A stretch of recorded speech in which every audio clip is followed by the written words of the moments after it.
America's future is built on bold ideas and the networks that bring them to life.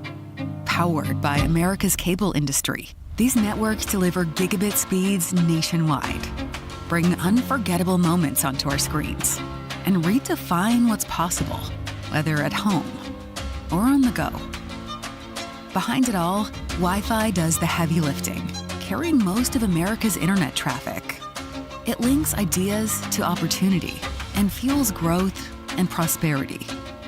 In a world that grows more digital each day, America's cable networks are built to meet every moment because progress doesn't stop here.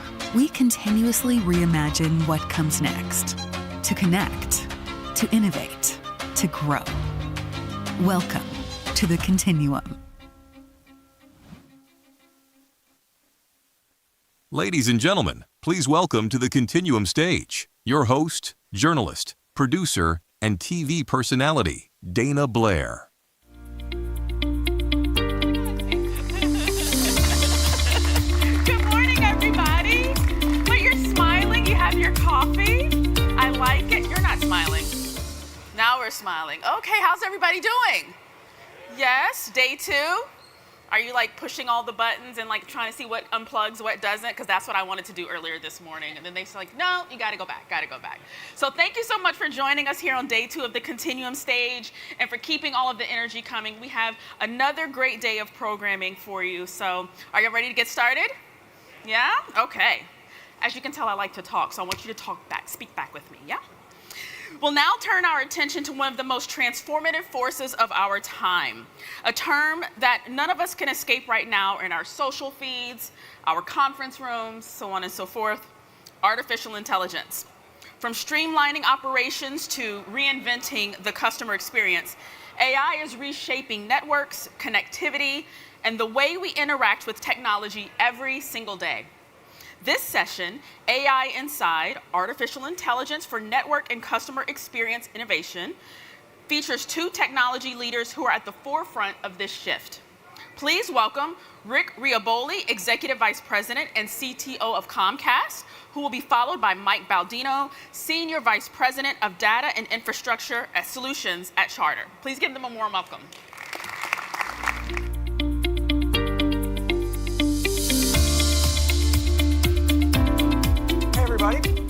Hope you're all having a great show. So I'm going to spend a few minutes talking about Comcast and what we're doing with AI. As said earlier, AI is pretty much everywhere these days and one of the most favorite topics to talk about. And we have so much going on that I'm just going to give you a quick sneak preview of some of the things we're doing. So I'll start with just Comcast. I think all of you know who Comcast is, but we're at an SCTE show and just want to remind folks that we're more than just a cable company. We actually have a presence in a number of different spaces, and we show up under a lot of different brands. And so while we run a connectivity business, we also build platforms like the X1 and Xumo platforms, content through BC. This seems to be cutting out a little bit. And experience through our parks, right? So when we think about AI, we think about it more broadly than just, say, the network. We think about it across all these different experiences and how can it enhance the customer experience across all these different areas. And so when we talk about machine learning, we've been working with machine learning now for about 15 years. And we've had some really amazing breakthroughs over the last 15 years on how we've been using AI. And it started with the X1. So for those of you familiar with the X1 platform, we started using machine learning in the early days to do video personalization and recommendations, and we built a voice remote and used it for the voice remote. And then we incorporated it into our cameras and our customer experience, and Elad started building it into the network, started building it into our cybersecurity practices, and then into our enterprise business intelligence. And so it's been a long run of using machine learning. And then OpenAI came along, and we all discovered generative AI. And it was a pretty amazing moment for us because after using ML for all these years, this was this whole new basket of capabilities with generative AI, and we had not planned for it. And in the technology space, it's not real common for you to get, like, usually it takes technology as probably many of you know, we talk about technology for years before it actually shows up. And this was really interesting because this was one of the first times a new technology dropped into our lap and gave us new capabilities that we weren't ready for. And so we went from using ML to now trying to figure out how can we take advantage of generative AI and all.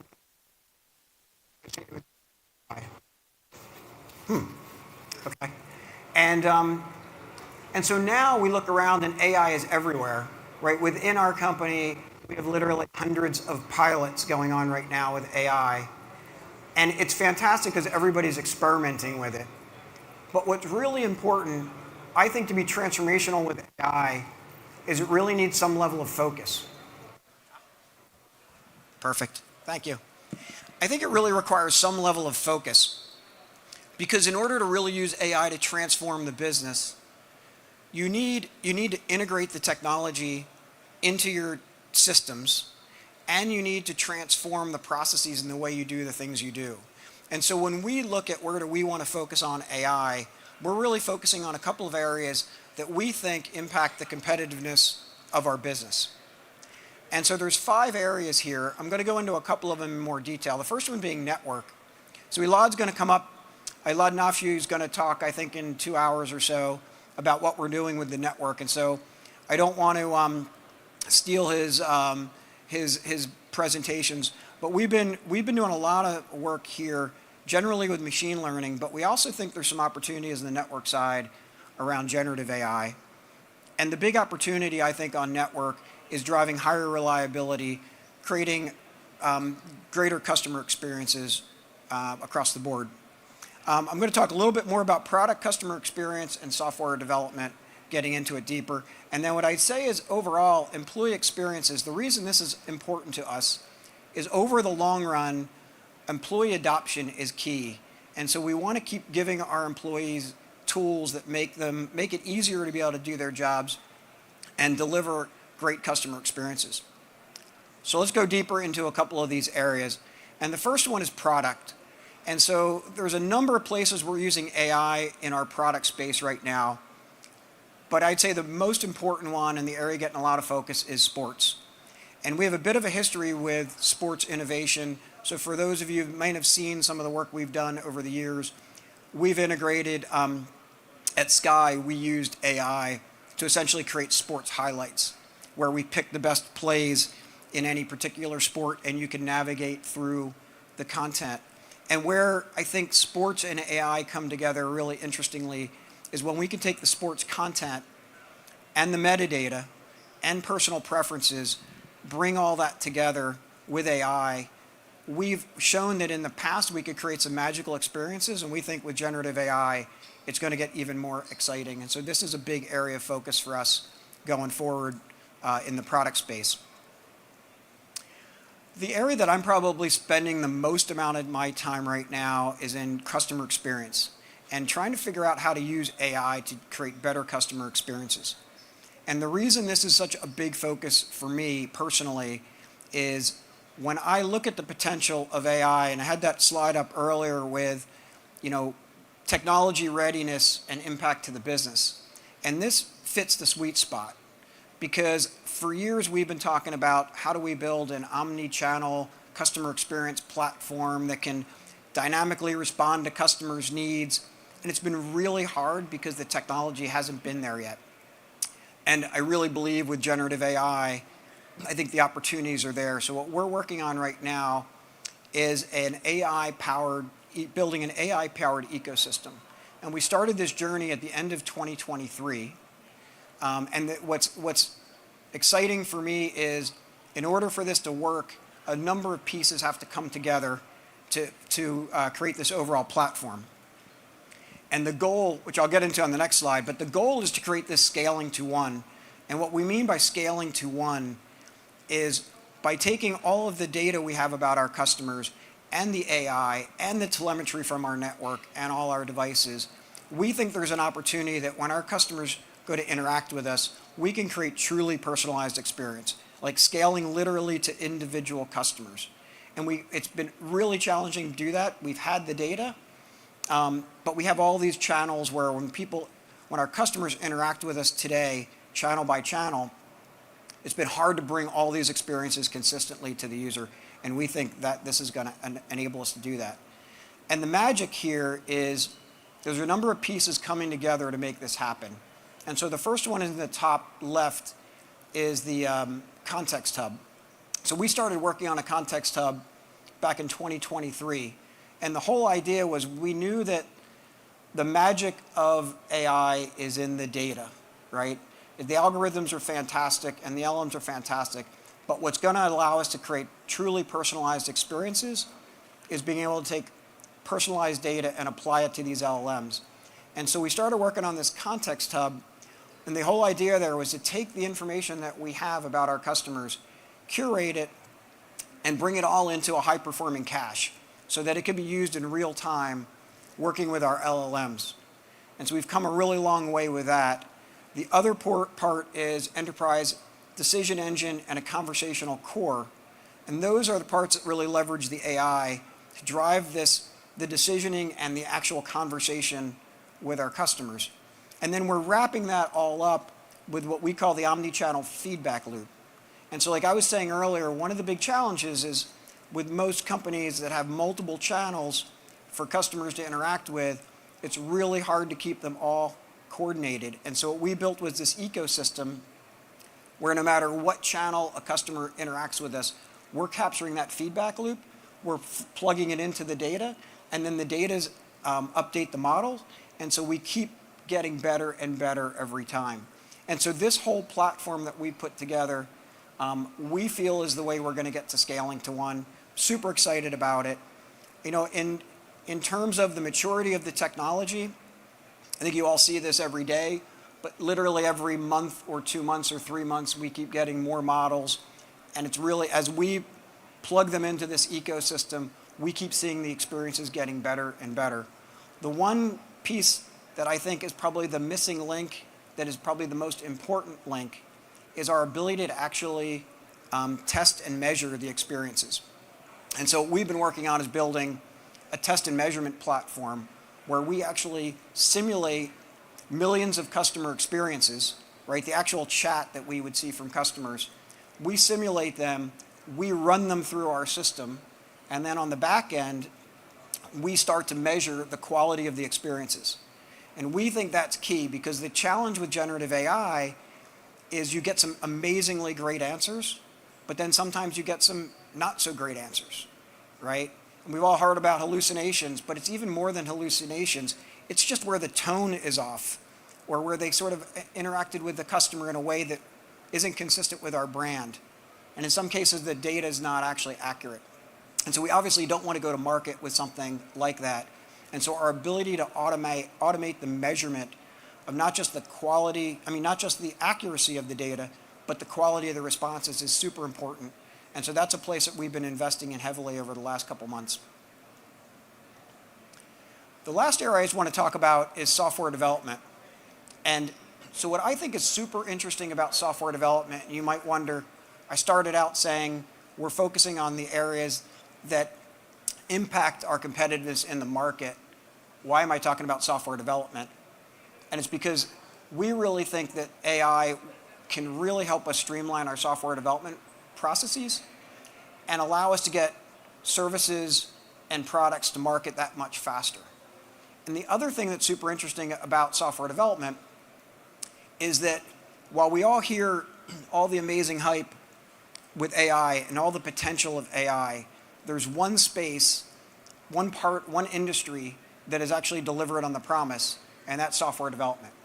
All the other ones are interesting, and there's lots of demos, and there's lots of proofs of concepts, and people are making incremental progress, but there's very little sort of delivering on the promise yet. And software is the one place where we're seeing real tangible benefits from using the technology. And so for me, I'm looking at software development as kind of the canary in the coal mine. Like if we can figure out how to drive adoption and truly like transform a process end to end, we can learn from how we're doing it with software, and then we can start applying those best practices to all the other functions as we go forward. And so what we did with software development is there was something that came out in 2023, right? GitHub Copilot, and there were a couple others similar to it that allowed us to do some basic code completion, right? It's analogous to like sentence completion in an email. And it was really cool. We adopted it, we started using it, and we started seeing about 20 to 25% improvements in software coding efficiency. And the reason I say coding efficiency is because while we improved that slice of the work, it turns out that like most software teams are really only writing software about 20 to 25% of the time. And so then you say, well, what are they doing the rest of the time when they're not writing software? And they're doing all these other things, right? There's the planning process up front. There's the analysis. There's the design. There's the actual coding. And then there's testing and integration. And then there's maintenance. And so while like for the last year and a half, we were pretty excited about what we could do with the tooling, it was really only helping make the coding part more efficient. And so what we started about 6 months ago was, how do we look at the entire process? Like this entire software development SDLC process, how do we optimize that? And we started using the tool in different places along the way here, right? So in the very beginning, we could automate some of the effort estimation, and it turned out that was actually better than what most of our humans were doing. It was more accurate. We could automate story creation. We could create sequence diagrams. It started to blow us away, wow, how much we could do with the AI in terms of the end-to-end software development process. And what we think are some of the big benefits of doing this is we're going to get speed to market, we're going to get more capacity to innovate, we're going to get greater system reliability, because if we're using this software, we're going to be able to standardize more of the code we're writing, and we get better cyber hygiene. And all of these things are going to help us get more capacity. It's going to help us get to market faster, give us more capacity, and help us write better code. But the super interesting part for us was we thought it was all about the technology. So we were really excited about all the tooling we were building, and we were using third parties. And it turned out the technology was about 25% of the success. And the other 75% was all about the people and the process and the mindset and the change management. Because while the tooling was great, if we couldn't get people's heads in the right place to start taking advantage of the tooling and the technology, then it was not getting used properly, right? And to be able to rethink an entire process, some of these folks on the teams have been writing software for 20 years, and having them think about using the technology now to do a lot of the things they did manually was mind-blowing. And so we ended up creating this comprehensive program we call Flow. And the idea with this comprehensive program is there's 3 components to it. There's the tooling, right, which is what everybody focuses on. There's the governance, because as we learned, the bigger we scaled this, the more governance we needed to put around it. But the most important part was the ways of working. And that was, how do we get people excited about using these tools and doing things differently, and really end-to-end, how do we get everybody working in a different way? And that's been a pretty interesting change management. We brought in a third party to help us with some of that, and we've been sort of working through that process of really trying to figure out how do we change this stuff end-to-end. And reflecting back to what I was saying earlier, I think this is going to be a pattern we're all going to see as we start to look at other functions and how do we drive adoption in other functions. Yes, the technology is really exciting, but it needs to get plugged into our data and our systems, right? And by the way, that was when the magic started happening with software development, was when the data, when we started injecting context into our software development so that the LLM started to actually understand what our code was about. That's when we started to see really amazing results coming out of the technology. So it really comes down to integrating the technology, integrating the data and the context, change management and governance. I think that's going to be the equation that's going to help us continue to iterate on this technology and drive it more deeply and more transformationally into each of the functions. And so wrapping up, I'll just say I'm super excited. I think when we look at AI at Comcast, we see how it'll permeate every part of our business over the next couple of years. And we think a big part of doing that the right way is through governance, and it's also through change management and people mindset, and it's also through the technology. And we're continuing to kind of just work through each one of these areas and try to drive adoption and transformation using the technology. Couldn't be more of an exciting time to be working in this space. Thank you.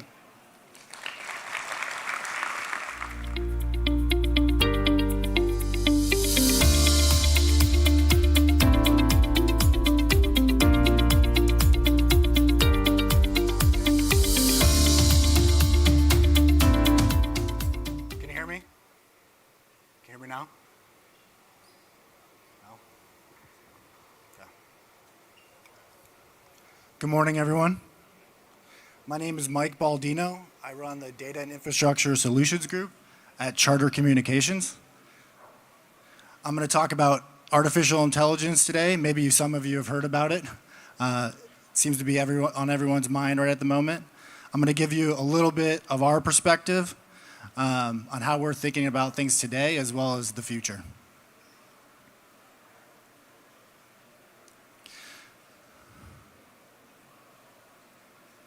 Sorry here. So we've been using AI at Charter now for some time. Could you have the notes?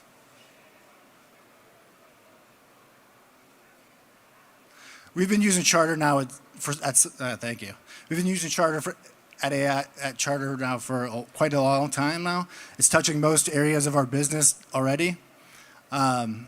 Today we're going to talk about how we can use it to provide efficient and reliable connectivity as well as exceptional customer experiences. And again, AI isn't new at Charter. It's something we've been doing for quite some time. You've probably already felt its impact if you're a customer using one of our self-help channels, or a frontline employee where we've deployed this technology to help sort of ease their cognitive load while they're dealing with customer interactions.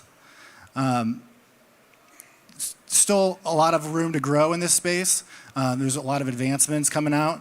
And I'm going to talk today a little bit about our journey, some areas we're focused on, how we think about enabling employees through Charter for this technology, how we think about governance and guardrails, and how we can be responsible stewards of this technology across the company as well. Now, we have a lot of momentum with AI across the company right now, but that's really only going to grow at an accelerated rate until it completely transforms how we're providing efficient, reliable connectivity, as well as exceptional customer experiences. And we're really focused on helping frontline agents, for example, provide broader context, give them broader context so they can spend less time multitasking and more time being attentive and listening to the customers. It also helps them get to faster resolution, give them more precise predictions, as well as better recommendations to help meet the customer's goals. For field technicians, we want to help them solve problems faster and more reliably using more and more of the data that we have available to us. And for network operations, we want to detect and resolve issues before the customer feels the impact, and allow for more autonomy in this space as we evolve to more of a software-based CMTS architecture. And for all employees more broadly, there's a huge opportunity.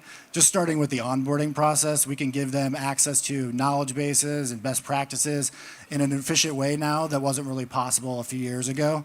And so we want them to become more productive faster, enable them to automate a lot of the day-to-day tasks that are more manually intensive so they can focus on things of higher business value. And we also think there's a huge opportunity to transform how we're doing software development, so we ultimately get to code with fewer problems and less operational overhead, as well as get to market faster. And then you're going to hear me come back to this concept of a feedback loop throughout the presentation.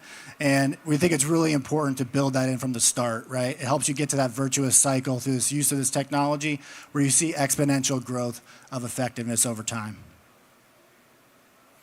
So we think a lot at Charter about what's the right way to deliver these capabilities and bring them to our employees. We want to bring it directly to their current tool sets as much as possible to maintain that consistent look and feel. We've developed a platform that we're calling Spectrum GPT. It has both a user interface and an API-based component to it, and both are really central to this concept of democratizing access to this technology across Charter.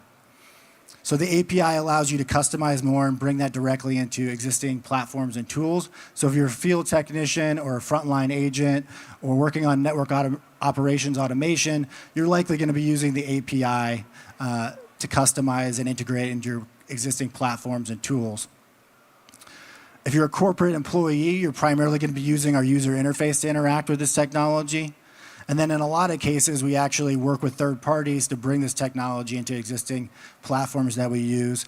GitLab is a great example of that. It's a platform that we've been using now for several years.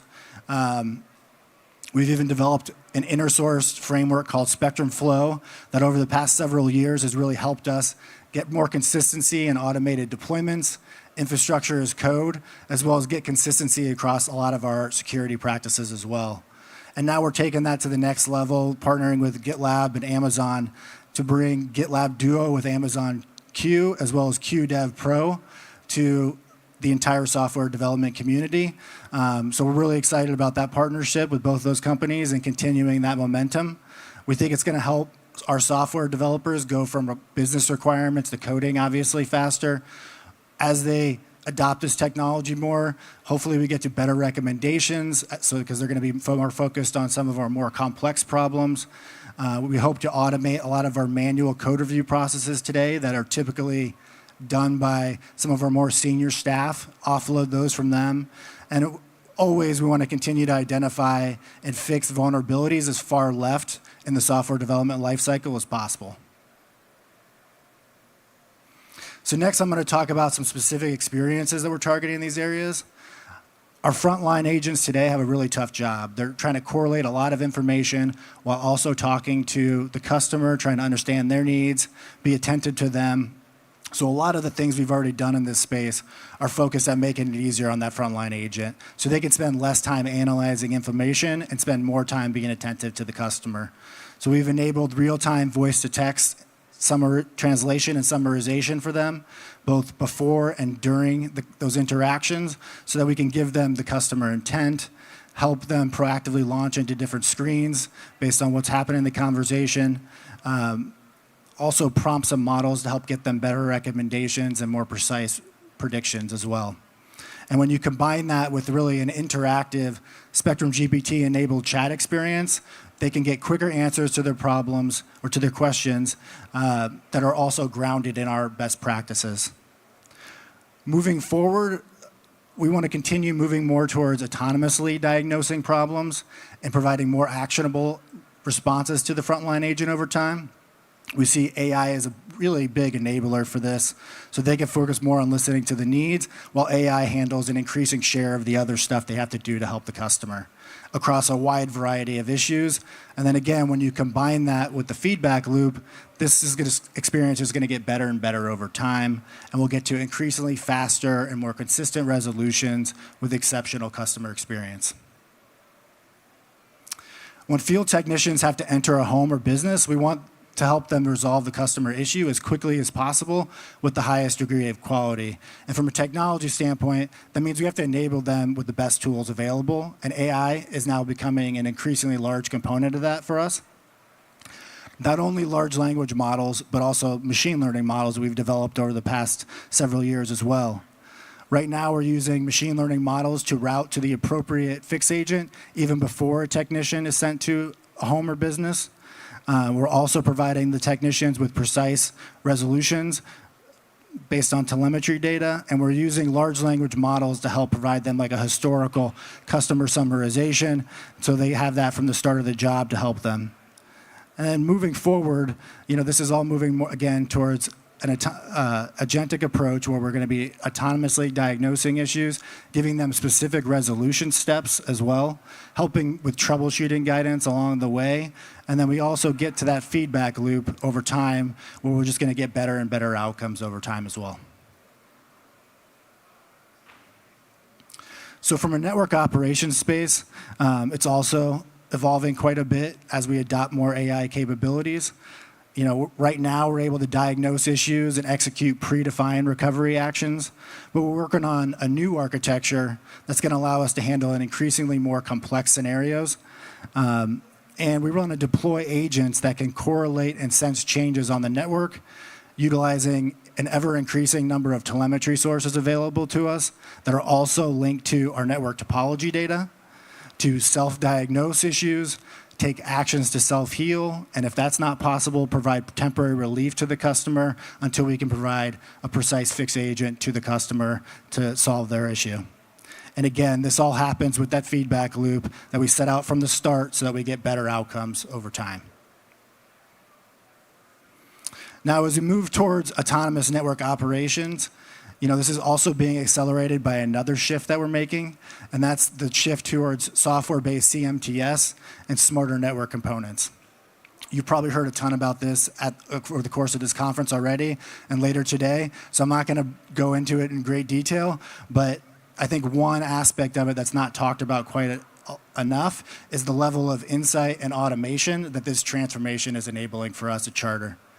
These features are going to enable us to take AI even further as we move to capturing more data on our network at a higher granularity. That's going to allow us to really find smaller issues and fix them faster. It's also enabling smarter devices like amps with transponders on them that can now transmit data that we've never had before. Information like signal levels and power efficiency and status, temperature readings, notifications, errors. We're going to get a ton of information from these devices that we've never had before, and that all provides more context and a broader picture critical to enable the experiences we just discussed. One thing I've been coming back to is this idea we want to get to more autonomous solutions over time. A critical component of that is this common agentic platform. It's also critical to one of our goals of democratizing access to this technology. We want to allow other groups in the company to compose and deploy agents across the company to solve business-specific problems, and they need a platform to do that. And we have to expose some foundational capabilities as well. One foundational capability that I think is critical is this idea of an AI gateway where we provide access to third-party models that are in a secure fashion, give them choice, give the option to fine-tune models, and do all of that security in a secure way with our guardrails baked into it. We also want to provide these folks with a common execution environment so they make it easy as possible to deploy and run these agents without having to think about the infrastructure and operations of that. And then there's also another critical component to this agentic flows around memory and state. And I think it gets really complex when you start to think about some of these more advanced agentic workflows. How do you manage short-term memory and long-term memory, as well as passing state between various agents? These are all really important concepts, and it's important we build an abstraction to make that easily available to them and accessible so that they can compose and deploy and extend on those agents for their own needs. It's also really important to get to that because that's how you move from static agents to more dynamic ones that are actually learning from prior experience as well. So you can imagine an agentic supervisor that's overseeing some of these agents. Some of them will be common built, a part of a catalog that we develop that gives common access to things like ticketing systems and GitLab. Some of them, those will be extended by other teams to do things like predict root cause using various machine learning models or customer intent, determining customer intent using voice-to-text translations, or even self-healing the network via APIs. And a complex agentic supervisor can oversee agents, both common ones and ones the business has developed, to address a specific customer issue, all working together with the underpinnings of a common platform. Now, the last thing I'm going to talk about today is governance and guardrails. Doing all this responsibly while balancing the benefits of this technology really requires a company-wide approach to oversee use cases. We spent a lot of time setting up this process to oversee, make sure we understand what technology is going to be used in any particular use case, make sure we're applying that technology properly, that we're protecting our own data privacy and intellectual property along the way, that we're thinking about the potential AI risk involved in any particular use case as well, taking steps to mitigate bias or failures or vulnerability that may be inherent in any particular use case. In some cases, we define mitigation strategies right from the get-go, or we find things along the way, and we even need to include cybersecurity measures as part of this process as well, along with safety guardrails that we provide through Spectrum GPT. And we've conducted regular risk assessments and audits in this area. It's going to continue to be a focus for us going forward. We make sure that we monitor the ongoing performance of each use case over time, right from the get-go with KPIs. It's really important that we establish those right from the outset. They may change, but we need to make sure that we're monitoring them over time to make sure we're getting the desired outcome. And obviously, it's always important to keep an eye on the evolving regulatory environment to make sure we're staying compliant with state or federal regulations as well.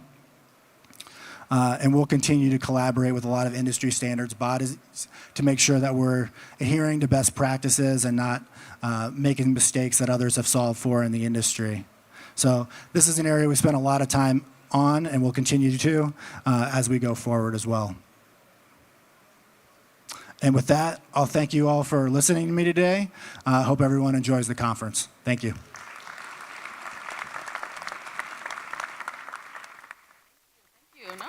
Can we give him another round of applause, please? All right. Thank you so much to Rick and to Mike for showing us how AI is already redefining the way in which networks are managed and how customers are served. It's clear that artificial intelligence isn't just an emerging tool, it's quickly becoming a foundational part of the broadband experience. So up next, we have a slight pause here at the stage. Coming up at 12:40, we have Connecting for Resilience, Broadband's Role in Disaster Recovery and Response. And we have a really nice premiere, so that's going to lure you back. That'll be taking place during that time. So please don't go too far. We'll see you right back here at 12:40. Bring the coffee, bring the energy. See you soon.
Ladies and gentlemen, please welcome to the Continuum stage, your host, journalist, producer, and TV personality, Dana Blair.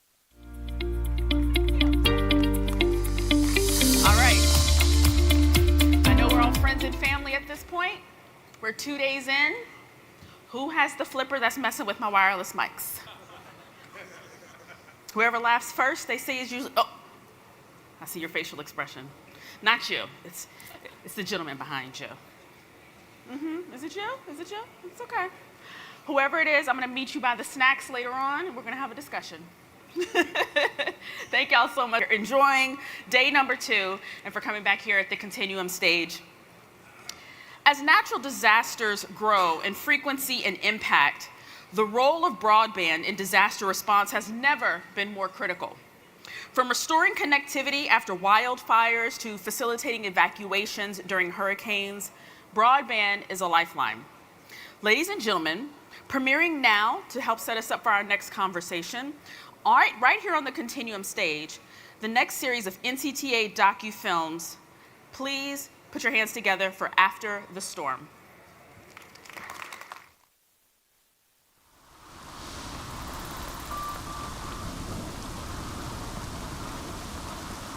As we come on the air right now, Category 4 hurricane. Hurricane Helene barrels towards Florida's Gulf Coast. An out-of-control wildfire ripping through homes. A massive winter storm. Multiple tornadoes touching down. Crews are getting ready for the worst of the storm. Many spent the day preparing. This is an actual public safety emergency. The word is catastrophic. This is the biggest storm we've seen.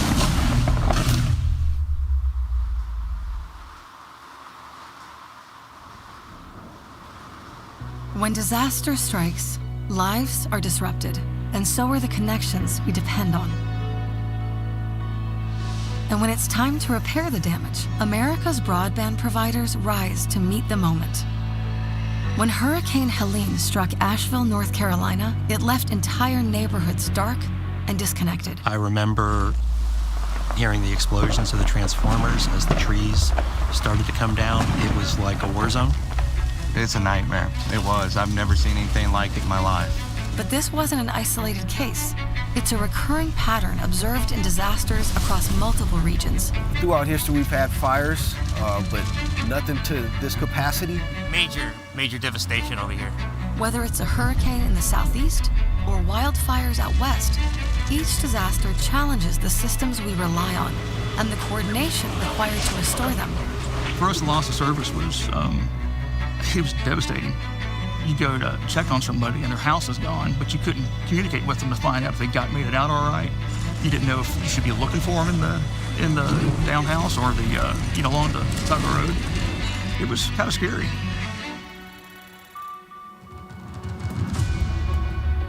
From clearing roads to replacing utility poles, progress depends on working in sync across utilities, agencies, and teams. Because when we move together, we move faster. We have all crews on deck. We got 13 maintenance crews, construction involved, service partners, everybody we have, we're going to be throwing at this. All hands on deck. Crews must rapidly assess the situation, coordinating with others on the ground to develop a clear-cut plan for restoring services. In the same way generators deliver power in an outage, cable providers set up emergency Wi-Fi access points to quickly restore connectivity. Meanwhile, crews get to work repairing damaged lines. I know a lot of people rely on internet and Wi-Fi.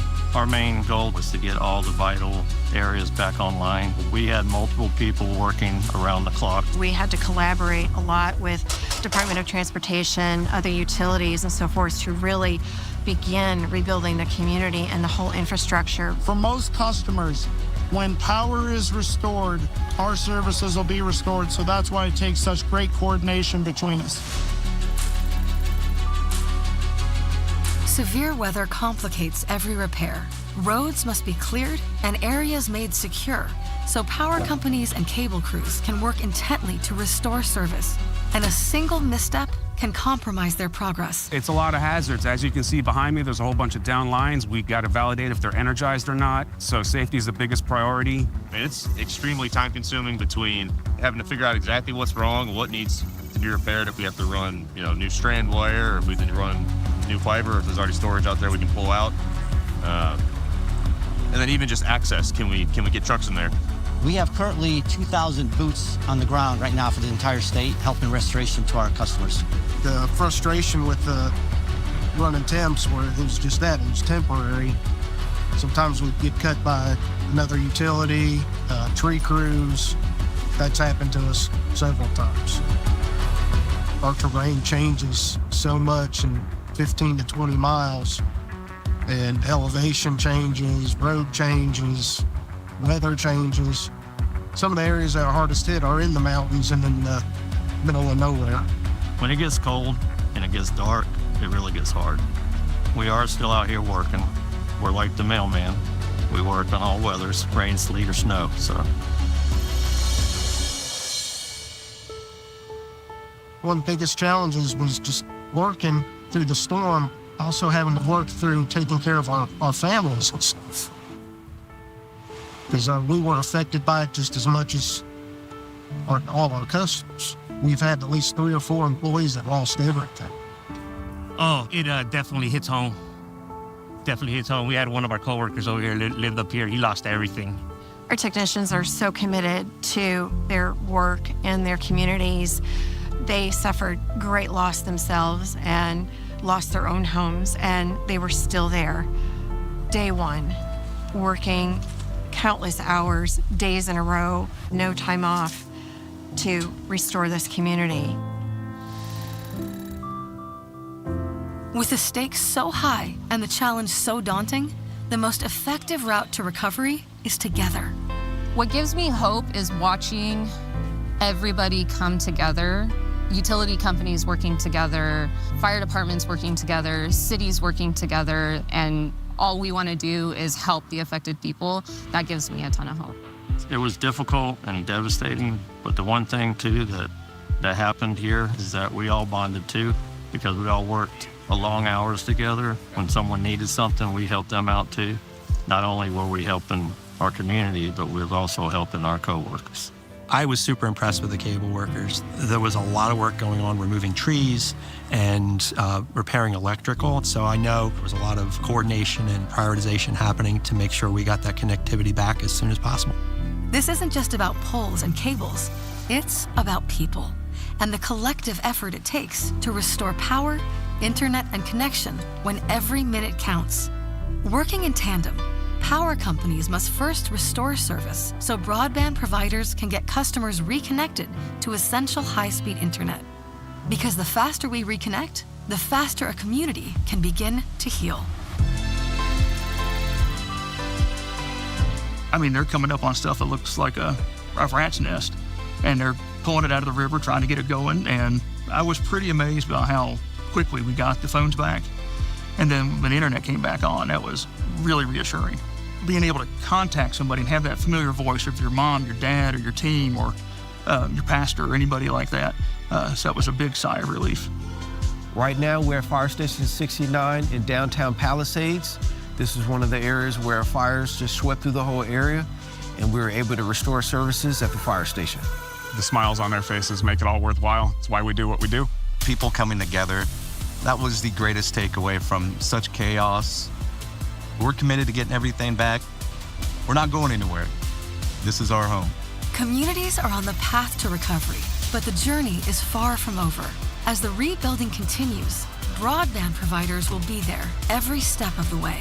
With disasters becoming more consequential, we must remain vigilant and united.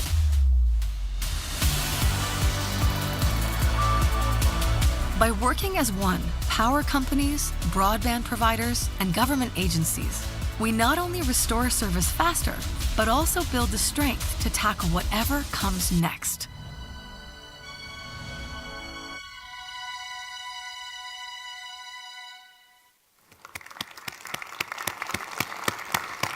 I have to say, as a Louisiana girl, a lot of this is extremely familiar to me, and so I'm very thankful for all of the work that our next panel is doing. Please welcome Justin Kane, Chief Operations and Emergency Management Division, Public Safety and Homeland Security Bureau at the FCC. Yes, round. Mike Matson, SVP of Field Operations for Spectrum. Wally Malia, Senior Director, Preparedness and Recovery Policy at the Edison Electric Institute. And our moderator, NCTA's SVP of Strategic Communications, Brian Dietz.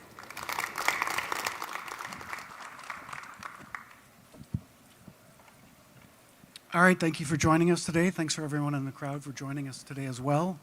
Any initial comments about the film you just saw before we get into the discussion? I think he captured it really well. You know, and talking to the people on the ground in each of those events, what you captured is actually what they lived through. You know, what the restoration experience looked like. So it's a great job. Thank you. Yeah, and I would say from my perspective from the electric sector, we try to communicate the exact same thing, that, you know, there's a process we have to go through to restore, to do it safely and effectively, and the idea of collaborating within a sector and across sectors is really critical. Great. Yeah, and I think that visceral experience of knowing that all those first responders, as well as the communications engineers trying to get things back up and running, they too are victims of the disasters. And we try to be cognizant of that when the FCC rolls in to assess kind of the status of infrastructure and service, is to make sure that, you know, we're not stepping on toes, understanding that those folks have to take care of their families first. Excellent. So we don't want to focus totally on Asheville, but since that was featured as part of the film, we thought we'd ask Mike first for maybe a little bit of an update, lessons learned, anything that you want to share about Asheville. Yeah, sure. So first of all, we have the recovery leadership from Asheville is sitting here. So if you want to talk to them later, maybe put your hands up, guys. You can grab them on the side. But what I would say is this, right? If you think about leading up to that area and that part of the storm, I think most people thought it would be a significant rain event. And it turned into one of the worst natural disasters we've ever seen. And so it sets the bar for how we need to prepare for these events, right? And the coordination that needs to happen, what you were just talking about, Wally, prior to these events, and coordinating and communicating and preparing for when things like this happen, right? So power companies, government agencies, and the good news is this, right? Today, in that area, literally today, government agencies pulled together the comms providers, the power companies, and they're talking about preparing for events like this, in South Carolina today, so I think everybody's getting it, So It's great to hear. Yeah. Justin, can you talk a little bit about your role at the FCC and the FCC's role in ensuring that communication network are restored quickly after these kinds of storms? Yeah, you bet. So to kind of have a clear understanding of what the Operations and Emergency Management does, we have certain pillars that we have to meet during major disasters. First and foremost, we need to raise awareness of what the impacts of those disasters are. And we do that from kind of that bottom-up approach. First things first, when we begin coordinating, and that's that second pillar that I was going to get into, when we begin coordinating with the Federal Emergency Management Agency, with the Cybersecurity and Infrastructure Security Agency, and with state and local officials, in this case it was Greg Hauser in North Carolina, who's a statewide interoperability coordinator and the ESF2 lead, we want to make sure that they have the information they need to be able to prioritize the resources effectively. So we activate our disaster information reporting system.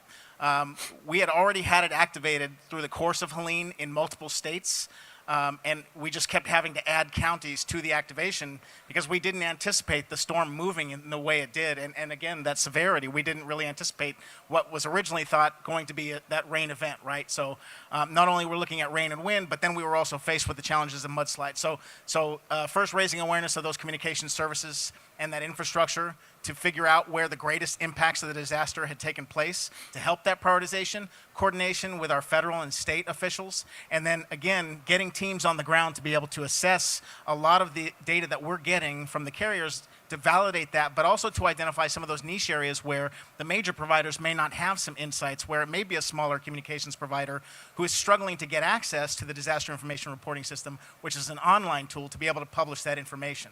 So we're trying to make those connections at the national level and at the team level. So when we deploy, we're deploying personnel down to the Regional Response Coordination Center, which is led by FEMA, or down to the state EOCs or the joint operations facilities as well. And how long have you been doing this? I've been doing this since 2016.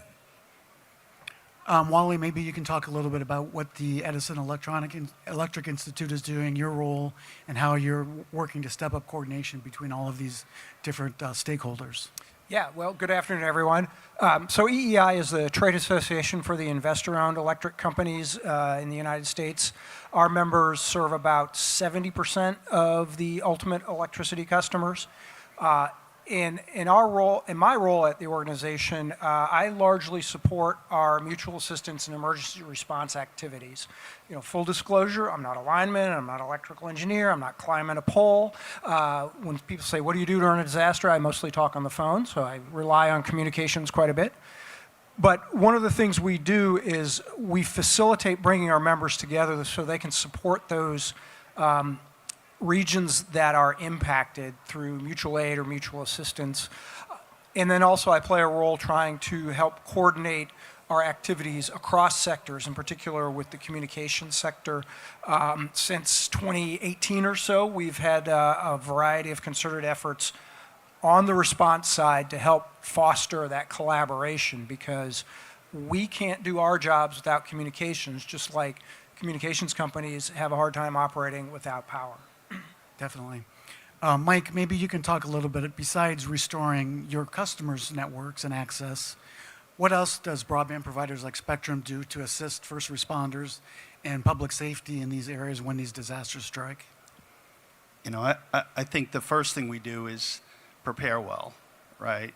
And so if you think about that, you know, we have a disaster response protocols as a company. We don't wait for a storm to drill those. You know, there's, you know, constant, you know, practice happens. Everybody knows their role and responsibility in a storm, right? And it's all hands on deck. When it happens, you know, we're constantly monitoring the weather. We have a couple events in the Atlantic happening right now, and we've been tuned in. And should something happen, we're ready to respond, right? You know,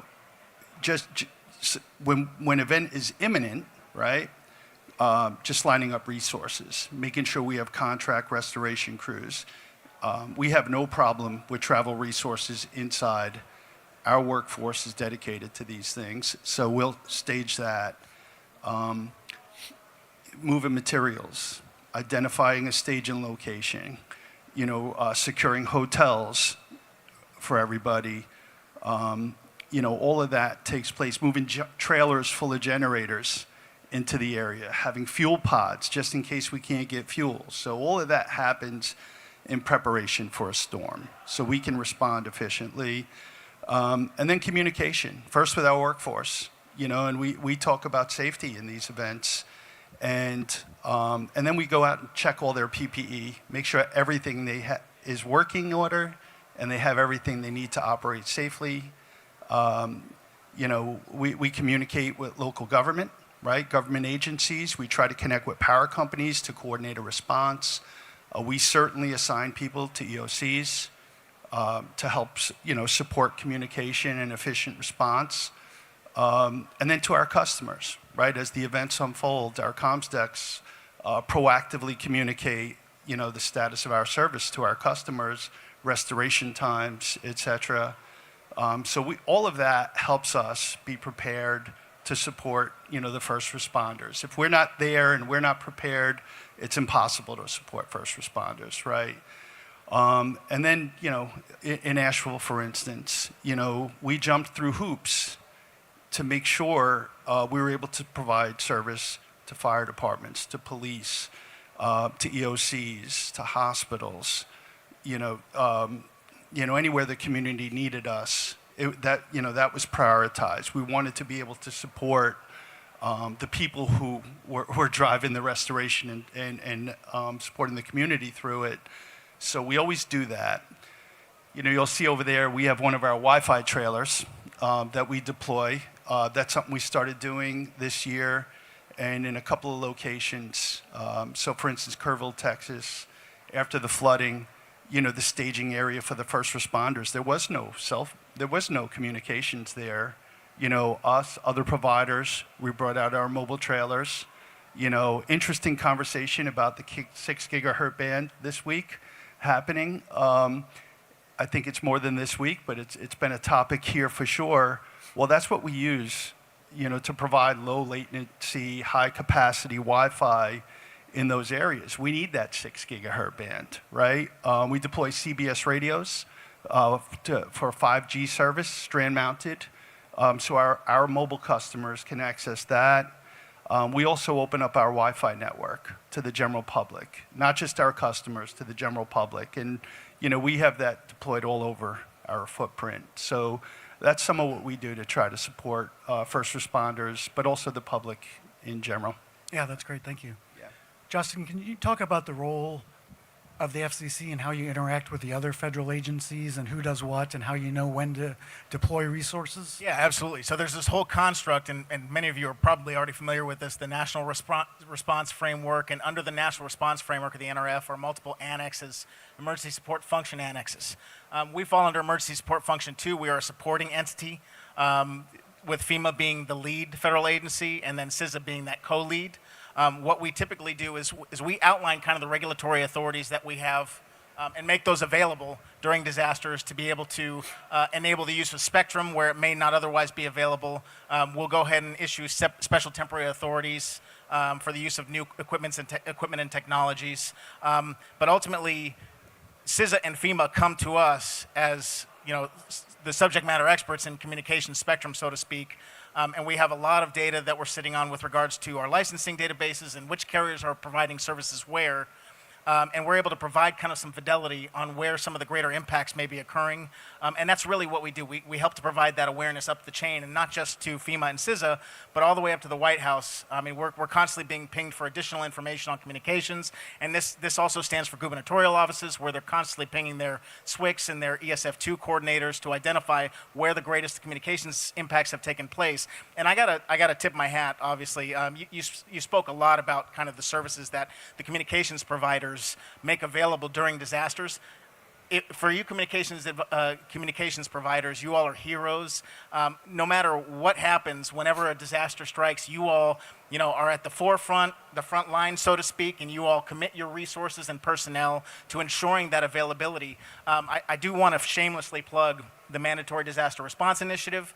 That's kind of the successor to the voluntary cooperative framework that was created by industry a long time ago that enabled roaming during disasters, where you may have multiple service providers in an area where one may be suffering damage to their network such that consumers are not able to actually get into the network, but the other carriers will go ahead and make their networks available so that all consumers, all those impacted by the disaster, can go ahead and communicate with 911. They can communicate with family members just to get some situational awareness through the news. So I really appreciate the work that the carriers do, and again, taking into consideration that they too are also victims during disasters. We want to be respectful of that and make sure that they have the resources that they need, so we can also serve as an upward coordinating body where the carriers may need something like access. We can help kind of broker that coordination with FEMA or at the state level to be able to give them access to the facilities that they need to restore to ensure 100% availability during disasters. Great, thank you. So Wally, power is often, or is the first system that needs to be restored. So how does your industry and your member companies prioritize that? Yeah, so electric companies will do a lot of work, as Mike described, during blue sky days, right? Trying to identify the critical paths to restore service. Some of it is dictated by things like the laws of physics, so you have to do that first. In general, you want to restore generation, then transmission, the big wires, critical services, which would be fire, police, communications nodes, down to the distribution level and ultimately to the very last mile. But in order to do that, and one of the things we really encourage both sectors to do is, trade those business cards on a nice day, not a bad day, so that companies can identify what's really important. I mean, I understand everybody's networks are dynamic. So, if you met with your local electric company 5 years ago and said, this spot here is really important, that might be different today. So electric companies will prioritize critical facilities. Some are obvious. Trauma center, okay, that's important. Should have backup generation, but going through that list is really essential on the front end. So And a number of utilities will do things in their outage management system if they can identify that by working with communications companies as their customers. But keep in mind, we're y'all's customers too, so we can't do our jobs without comms. So getting some of those prioritizations where possible in advance, and then the key is being flexible when boom happens, because you can have a plan, but it may not be that good when the actual incident occurs. And that's where the coordination at a local level, at a local EOC or state EOC, because ultimately, when the event happens, it's often the public sector, governors, mayors, county commissioners, the local authorities will help then redefine those priorities, again, within some of the constraints of networks. But, it might be this hospital is going to be more important than that hospital because the roads wash out and nobody can get there. So having a seat at that table where those public sector decisions are made is really vital to then, so that companies can follow us to make those restorations go through. Absolutely. So this question could be for everyone or anyone is, can you talk about the challenges between the different types of natural disasters, hurricanes, wildfires, blizzards, other kinds of events? Do they present different challenges, or are they all tackled pretty much the same protocols and it's just adapting to the different area? So, the type of event, we're good at all of them, right? We prepare for all of them. And I think the real challenge is just the coordination that we talk about up front, right? Getting government agencies, power companies, and comms, communications companies together and coordinating a response. When it goes well, it goes well. And we have some great examples of that, right? During Milton, we participated in the EOC. The power company participated, they repaired, and we were right behind them repairing, right? And, Temple, Texas, we had a pretty devastating tornado there. And it was a proud moment for us all. We had our in-house aerial crews right behind, 2 poles behind. Jimmy led that effort, right? 2 poles behind him, stringing up our service. In the wildfires in California, everybody participating in the EOC. We knew where we could not access because there were fires, and we knew where we could go, right, and restore. In Nashville it took us a little bit to get our legs there, but where we had communities of 5,000 customers that we needed to get fiber to, it was walk down the hall and get approval and not have to go through the whole permitting process. They'd send an email approving the permits to go do that. So when it's great, it's great. I don't know that it happens enough or there's enough of a coordinated effort. And, I think if we take anything away, especially from, the events in Nashville, right, with Hurricane Helene, it's we need to be in front of it. We need to talk now, not then. And we have to have a response prepared, together. Coordinating together, and it works out well, right?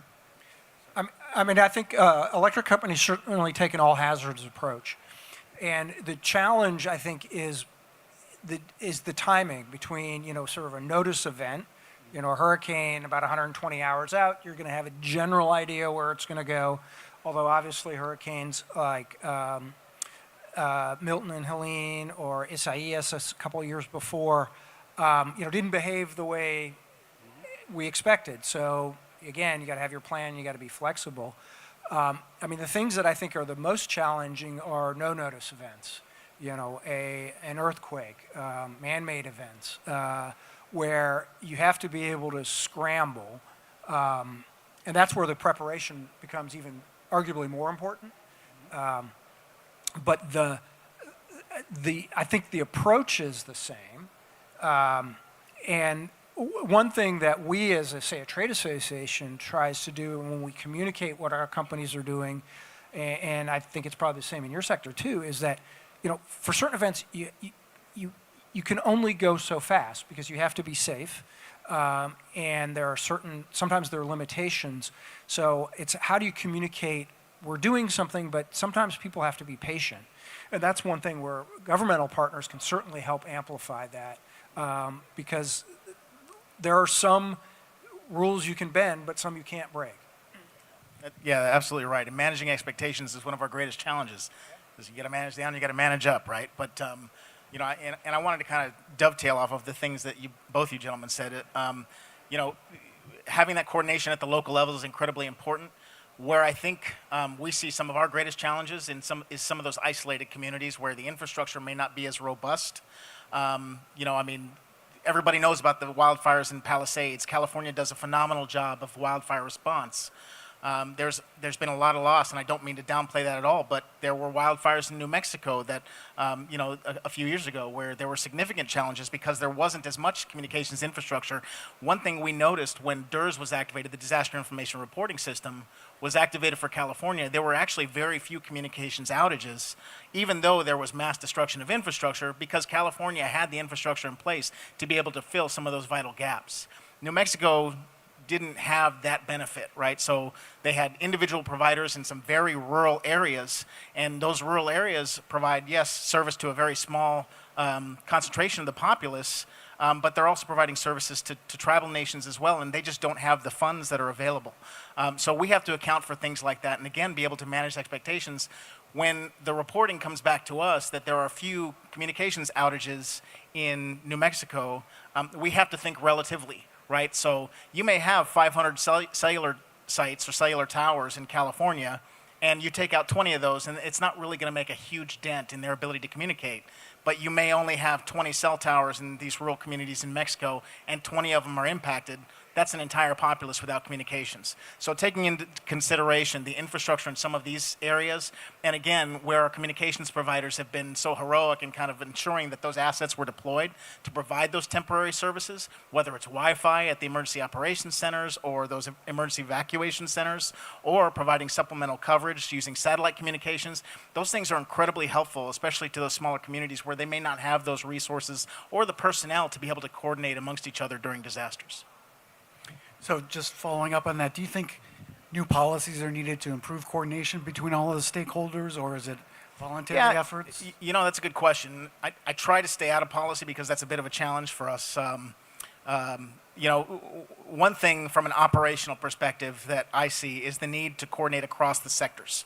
And we've been kind of harping on this for the last several years. I'm glad energy is here. I'm glad communications are here. We also need similar coordination with our water companies and with the finance companies. But at the end of the day, it all boils down to you can communicate, you know, until you're blue in the face in advance of a storm, but unless you're exercising together, unless you've identified those priorities, that's going to be really important because you need to be able to execute that response and restoration together so that, you know, debris clearance is a big issue. When you deploy power providers to one area to restore, you deploy communications providers to another area to restore, and they're cutting each other's infrastructure while they're trying to clear debris to get to their own facilities. That's a challenge, right? So you want them working together and to be able to prioritize in advance so that as they're moving forward, it's one well-oiled machine. Again, I'd like to see, you know, all the sectors represented inside the state EOCs, inside the regional response coordination centers, so that they can do this in advance, exercising and prioritizing, planning, and implementing together. So Mike, how do you and other providers work to make sure you're included in that EOC? Well, our government affairs teams, first of all, engage as soon as things start to unfold. So that connection kind of happens there, but we're active participants in that. We really try to build good relationships with the pole owners. I don't know that we've established what you're talking about, where there's that coordination. Hey, this is what's critical to us. I do think some of that can happen in the EOC, though. Again, you know, we would tell you that we repaired a community in Asheville, and then they'd come in, and the power company would do work, and we'd get cut, and we're back out restoring services for the same community. And then they come in and restore roads, and you know, they damage us again. And you know, so I wish I could say we had better coordination today. I think, you know, we need to work on that. You know, and but you know, again, where we all in the same place, we're all communicating. We do a ride out. That's day 2, storm hits, day 2, we ride out our plant. We know where our fiber is down. We know where power is down, and not to send our technicians so that there's safety concerns. We could share all that. We'd be willing to share all that, and we'd love, for information to be shared with us as well. So it's an opportunity we need to tackle. Do you have any examples of where you've seen this great cross-sector collaboration? Yeah, I think several. When Ian and Laura hit in Louisiana 4 years ago, I think there was really good coordination between the electric companies with the communication center. They set up joint calls to coordinate.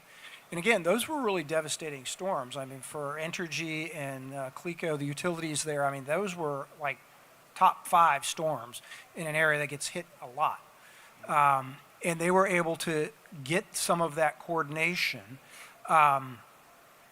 Even recently during Helene, I was able to put together some of my electric company members with some telecommunications companies through some of the work we've done here in Washington through sort of a organization we call the Cross-Sector Resiliency Forum to help bridge some of those connections. In a perfect world, everybody would know the right person to call. That's always challenging because people change, et cetera.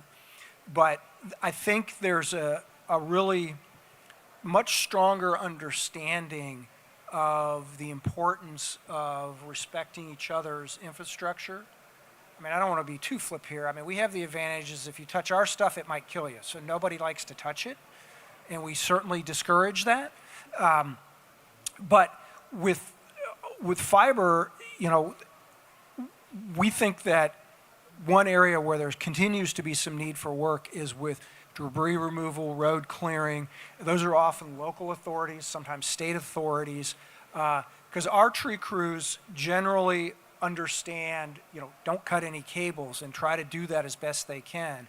But, if you've got a pile of debris that's the size of a house in front of the hospital, somebody may say, get out the front loader, chainsaw discipline be damned, get it out of the way. And trying to communicate down at that level is still, I think, an opportunity for improvement. Some credit to the FCC, who's done, during recent storms, really tried to reinforce that to public sector partners, which I think is helpful. Yeah, thanks. I think if you're not communicating with the public works folks, again, frontline operators, I mean, we're failing in our job. They're amazing. I was going to ask, what advice do you have for industry providers, electric companies, others, about how to improve the coordination and make these responses quicker and more effective? Sure. Well, I mean, it starts with leadership, right? So, I mean, you get the heads of these companies to start coordinating with folks like the American Public Works Association, APWA. They've got linkages down to all the state and local levels. And if they don't know someone, they'll find someone for you. But again, that cross-sector coordination is critical in getting the heads of these companies to sit down and actually have these discussions. We have discussions all day with the operators. We have discussions all days with the regulatory affairs folks and legal affairs folks.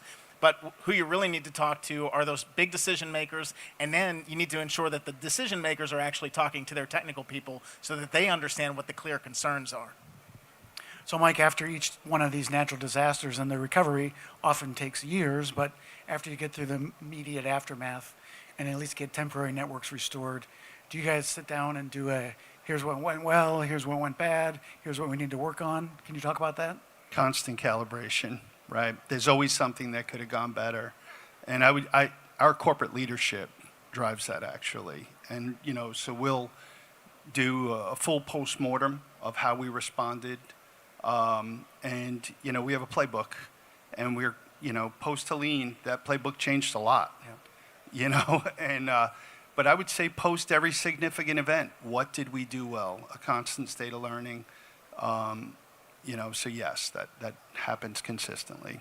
I'm assuming same with you? Yeah, very similar. Most electric companies, they really pride themselves on being continuous learning organizations, and particularly in regions that are prone to a lot of natural disasters, they know they have to get better every time because expectations are greater, pressures from stakeholders, and the need to serve the community. So, and even at our level, the trade association, we exercise some of our support processes that we do to facilitate mutual assistance.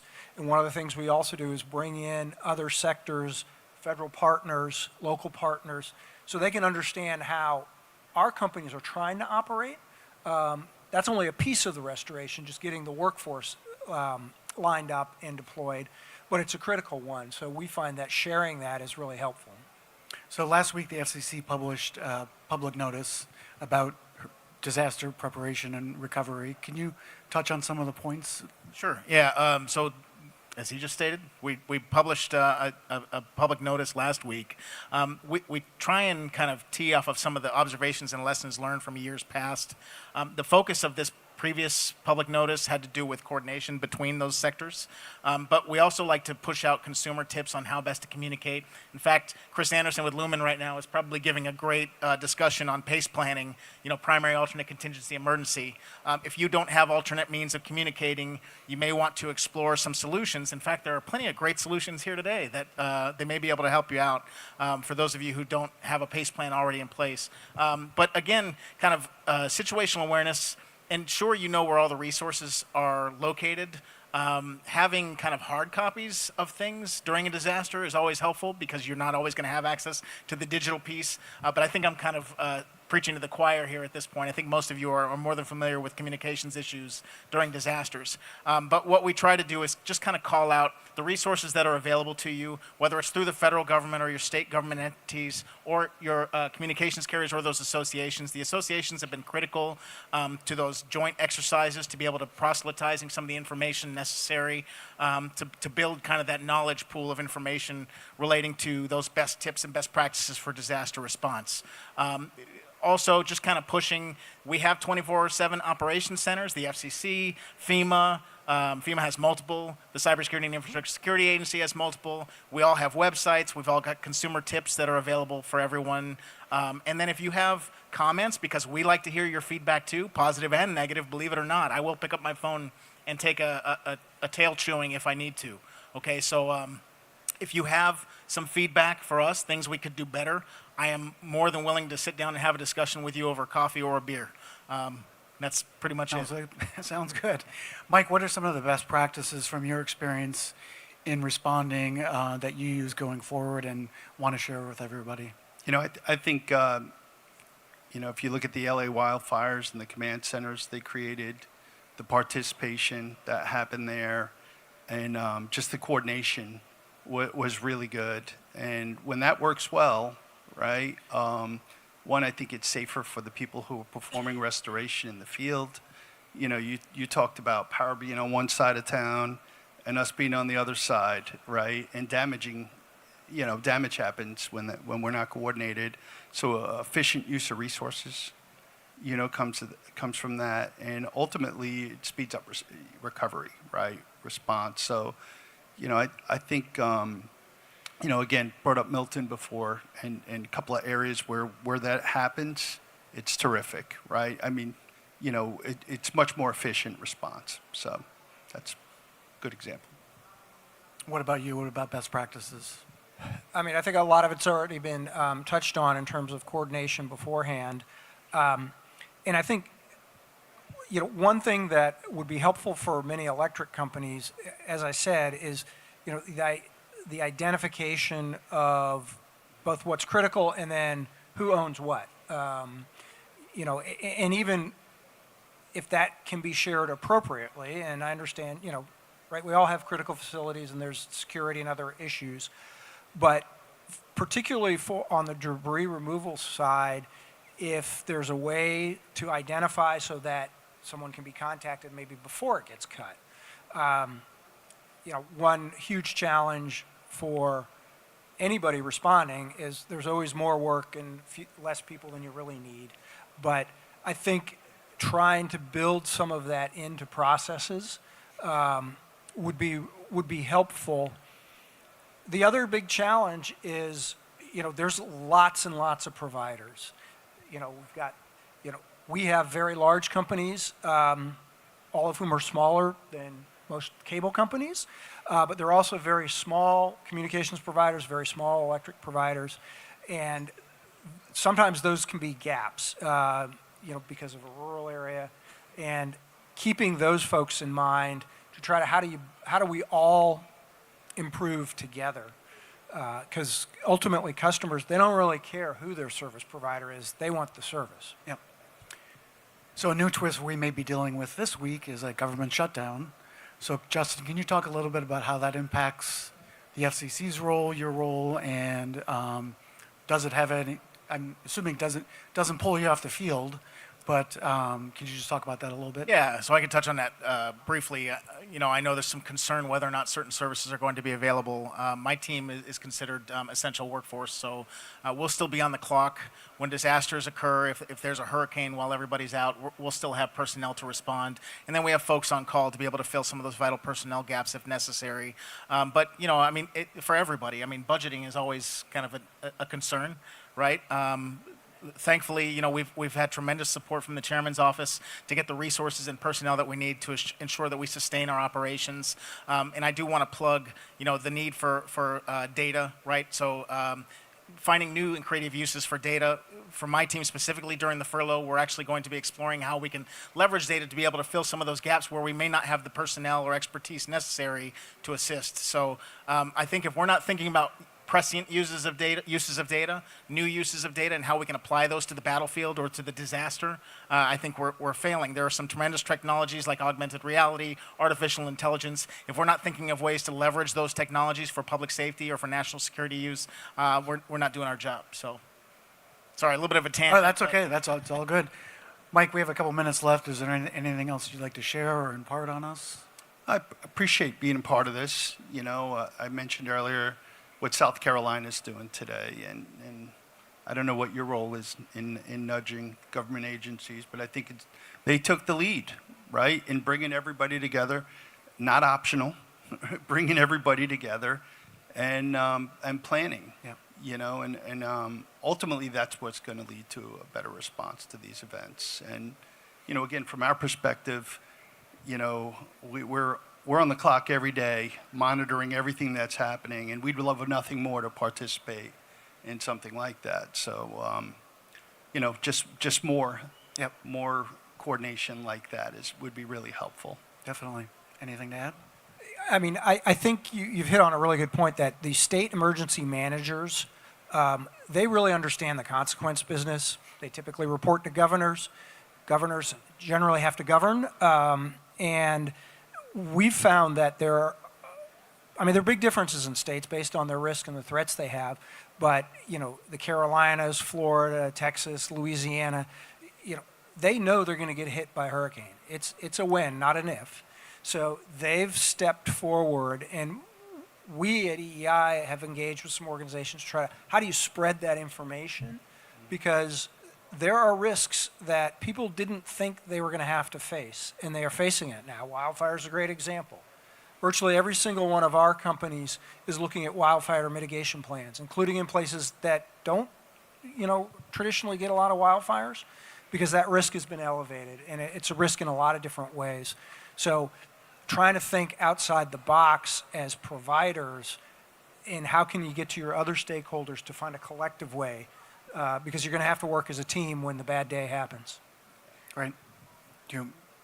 Any final words for us? No, I think you pretty much said it all. Thank you. Okay. Thank you very much for participating. Please join me in thanking them for participating.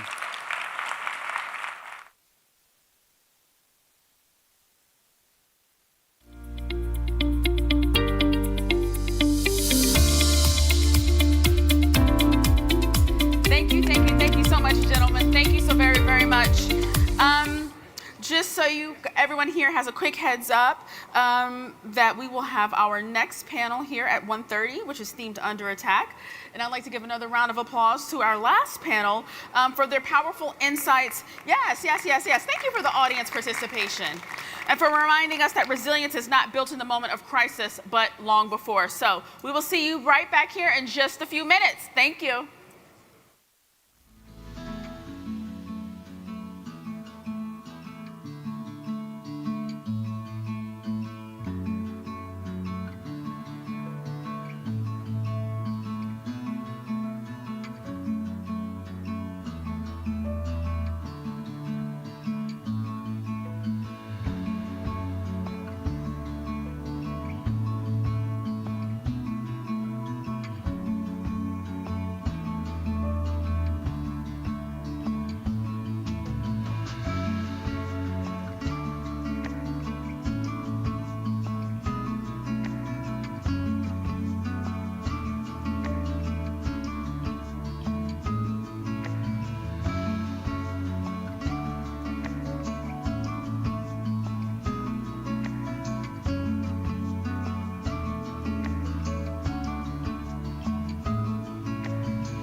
back. And please don't be shy. If you'd like to fill in seats, like we're kind of the coolest seats in the house. Just want to point that out there. All right. Our next conversation tackles a growing and urgent threat: deliberate attacks on the infrastructure that keeps us all connected. As these incidents increase, the stakes for public safety, emergency response, and business continuity have never been higher. In this panel, Under Attack: Protecting America's Communications Networks from Criminal Threats, we'll hear from industry leaders, policymakers, and law enforcement experts. Please welcome Bill Cochran, Supervisory Special Agent, Federal Bureau of Investigation; Jane Rhodes, SVP Corporate Physical Security for Charter; Mike Spalding, VP Plant Maintenance for Comcast. Yes, well, help it up. Yes, audience participation, love it. And Alex Menard, VP and Lead Legislative Counsel for NCTA. And our moderator, Mike O'Reilly, President MP O'Reilly Consulting and former FCC Commissioner. Please give them all a big round of applause.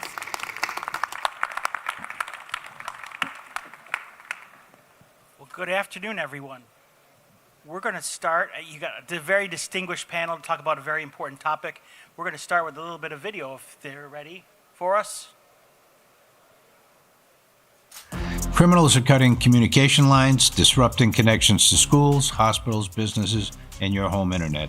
In the second half of last year, nearly 6,000 of these incidents occurred, many impacting 911 access and posing a serious threat to public safety and national security. Tampering with critical infrastructure is a serious crime that will be prosecuted to the fullest extent of the law. If you see something, please report it. Let's keep our communities connected and safe. Alrighty, that helped frame the issue a little bit, but perhaps you can provide a little bit more color on that. Jane and Mike, maybe you can share what is the scope of the problem that we're facing, that your companies are facing on the basis of attacks to the critical infrastructure. Sure, thank you. So I think the public service announcement that you just saw, together with NCTA and Cox and Comcast and our other partners, AT&T, we're rolling those out across the country to further educate our customers and the public about the impact of these cuts. As mentioned in that, sometimes it's just residential impact, right? But you can't say just residential. That's impacting people's ability to work remotely, for school work, for day-to-day operations of your home. But then also the impact on businesses as well, too. We see that the potential exists for 911 to go down, support to commerce, financial institutions, medical institutions, life and safety.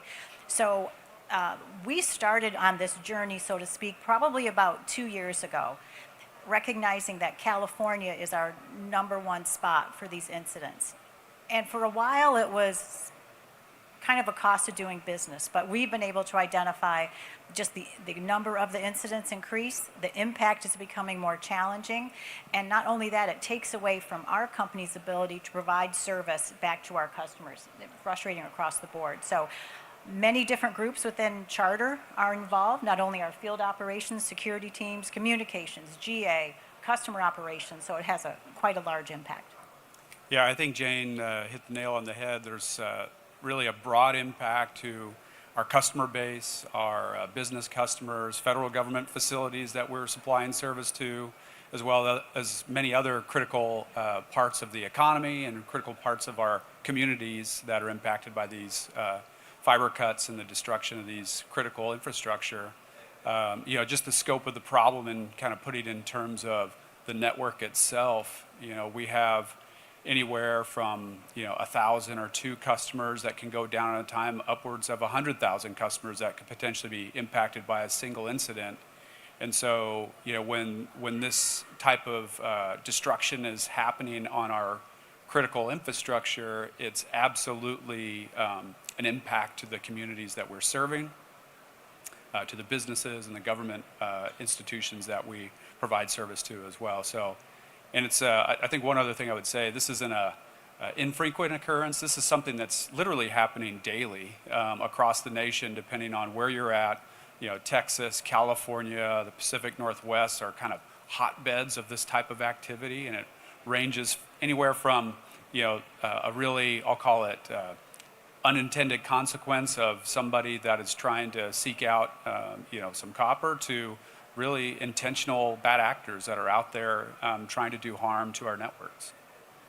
So you talked about the impact on your consumers, your residential and business customers. What does it mean operationally for your companies? What are you forced to do? What's the impact and cost, and also deployment of getting things back and up and operational? Yeah, I'll start. And for us, these are not inexpensive repairs to make to the network. Millions of dollars are being spent each year to restore these networks to what they were prior to the damage that was caused by this kind of destruction of critical infrastructure, just to use the term. But it's not just the money. It's the view of the public around reliability. Reliability is such a key part of our industry and what we're able to provide to our customers. And there's not an option for redundancy in these last mile scenarios. When you're that close to the customer, there's no way to provide a redundancy at these parts of the network. And so we are the ones left kind of holding the reliability bag, if you will, with the consumer and our customers out there. And so there's lots of reputation damage that happens in the process, in addition to monetary damage. Yeah, I think further, as far as the impact on the company, certainly our field operations, our technicians are out, oftentimes completing repairs, taking them away from their other efforts to expand and enhance our networks. The painstaking time it takes for the repairs, especially on the fiber, it may take the bad guys who generally are operating in the overnight hours. We track all of the incidents, and anywhere from 12 to 5 a.m., we're probably seeing 60–80% of the incidents as well, too. So their 30-second climb up a pole or 3-minute effort can result in 6, 10, 12 hours of restoration, if not more as well, too. So the impact as well, too, as I mentioned briefly, is across many different business lines within our company. So I'm responsible for physical security for Charter. So this takes us away from our ability to protect and spend as much time as we would like to protect our employees and harden our facilities from workplace violence. We spend a lot of time with our law enforcement partners as well, too, to develop those relationships to make sure when an incident does happen, we've got those communication pieces in place. But our GA team has done an outstanding job in the outreach to legislators and to other lawmakers. And so, again, taking them away from their day-to-day jobs, but for us to be able to harden us as a target, to be a strong team, not only at Charter, but across all the other companies with NCTA and other communication groups.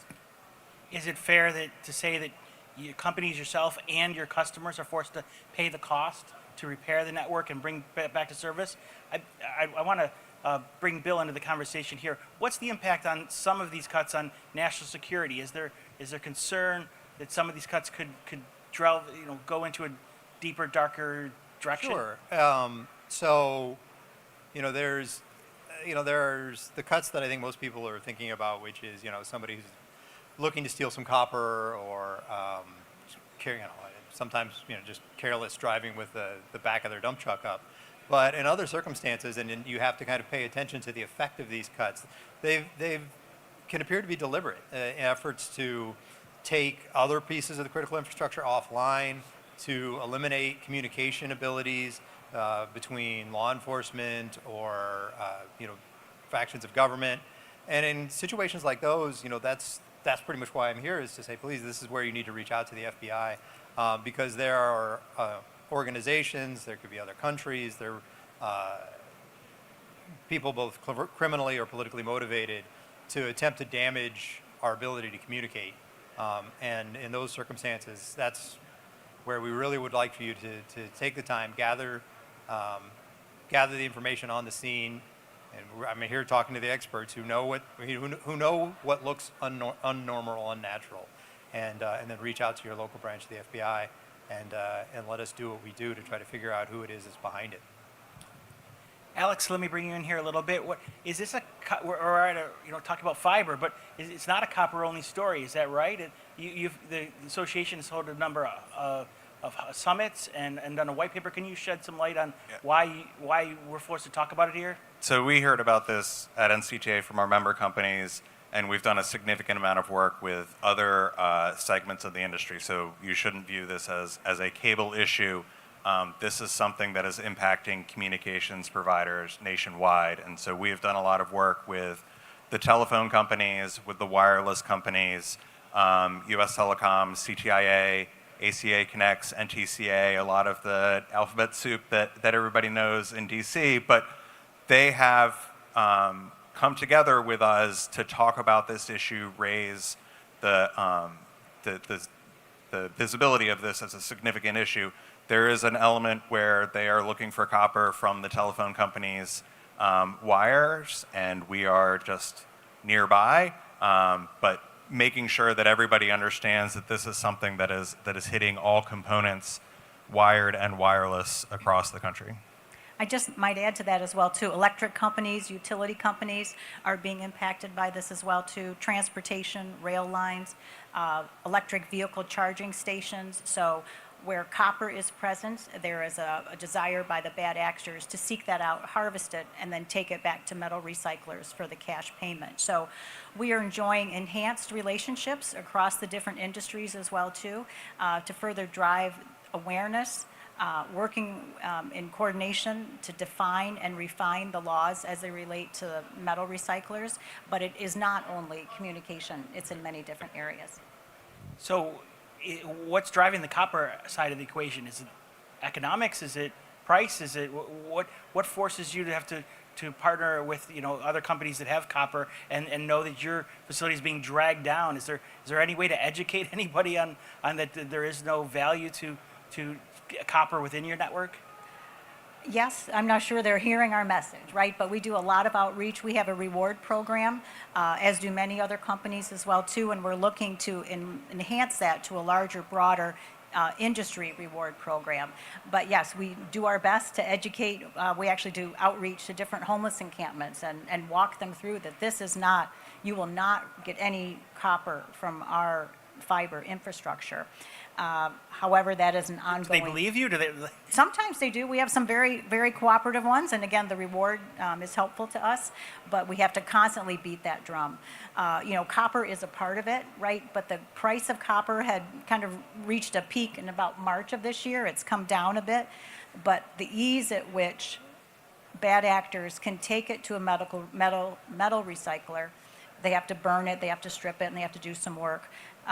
The ease of selling it is really an issue that we're fighting to deny them their ability to do that, strengthen the laws that are in place, require more identification and proof that the bad actors are authorized to hold that material. So that's a big part. We want to further deny their ability to make money from these efforts as well.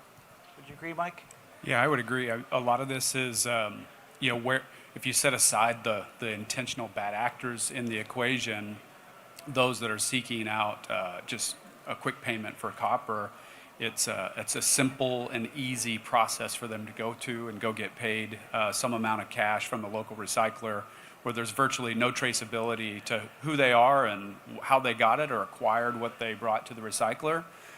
So it makes it very difficult to provide a counter incentive for those folks who are doing that type of I'll call it action, to stay away from it outside of outreach and things like that. But to the degree that is successful, right, there's only so much you can do and keep the honest person honest, and then the rest of the folks are going to do what they decide to do at the end of the day.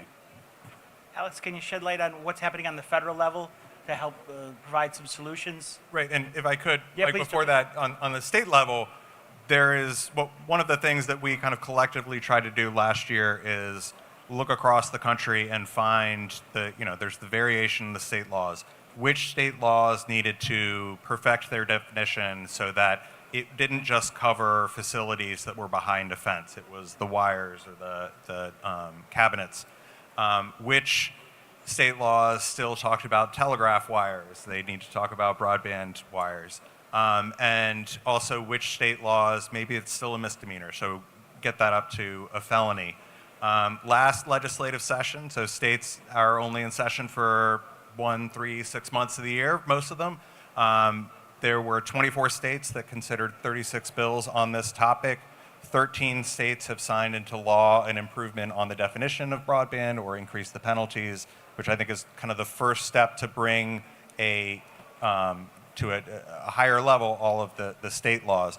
I think next year you'll see maybe some improvements on the metal recycler side of things and making sure that there are some licensing and other regulatory constraints around that.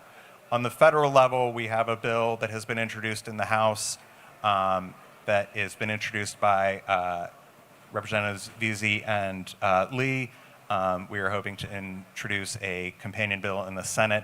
That would take existing federal law where it is already a crime to attack a communications network owned by the government and make it a crime to attack a communications network regardless of ownership. We think that that kind of elevates the severity of this issue with what is fundamentally an interstate service and makes that enough of a priority where, you know, the effects of this are really not kind of a smash and grab at your local 7-Eleven. This is something that's broader than that. I think in our investigation, so from our team, we're notified essentially in real time when a cut occurs. And I see some of our field ops partners out there, and we spend way too much time with them on these topics. But we're notified immediately. Then we make contact with law enforcement. Our techs do on scene as well too, but we start that engagement immediately. And so we understand the majority of these incidents are bad actors working individually. We constantly are looking for that organized aspect of it. Are there groups that are targeting us? Do we understand what that funding mechanism, where those funds go? So we track, at Charter at least, the different types of cuts. When it's an aerial cut, it might be a pedestal, maybe an underground vault. We learn from each of those. Our field operations team can use that information to further harden the target, but it helps us when we're working with the FBI or state fusion centers or local law enforcement for us to be able to demonstrate patterns, levels of activity, and there may be a seasonality to it, what those peaks are, but we get as much data as we can to analyze the incidents and to look for connections across the bad actors. Oh, as we do a lot of the same things at Comcast to try and create some sense of pattern or repetition to what's going on at the local level. But I wanted to go back to the work at the state levels for a second, because the uniformity that you can create across the states, it also allows for a better process for us to be able to approach local law enforcement rather than having to do it 100 different ways across 25 different states. You can start to take a more common approach to law enforcement in partnership with our security team so that you don't have to tailor everything to a specific set of laws in a specific area.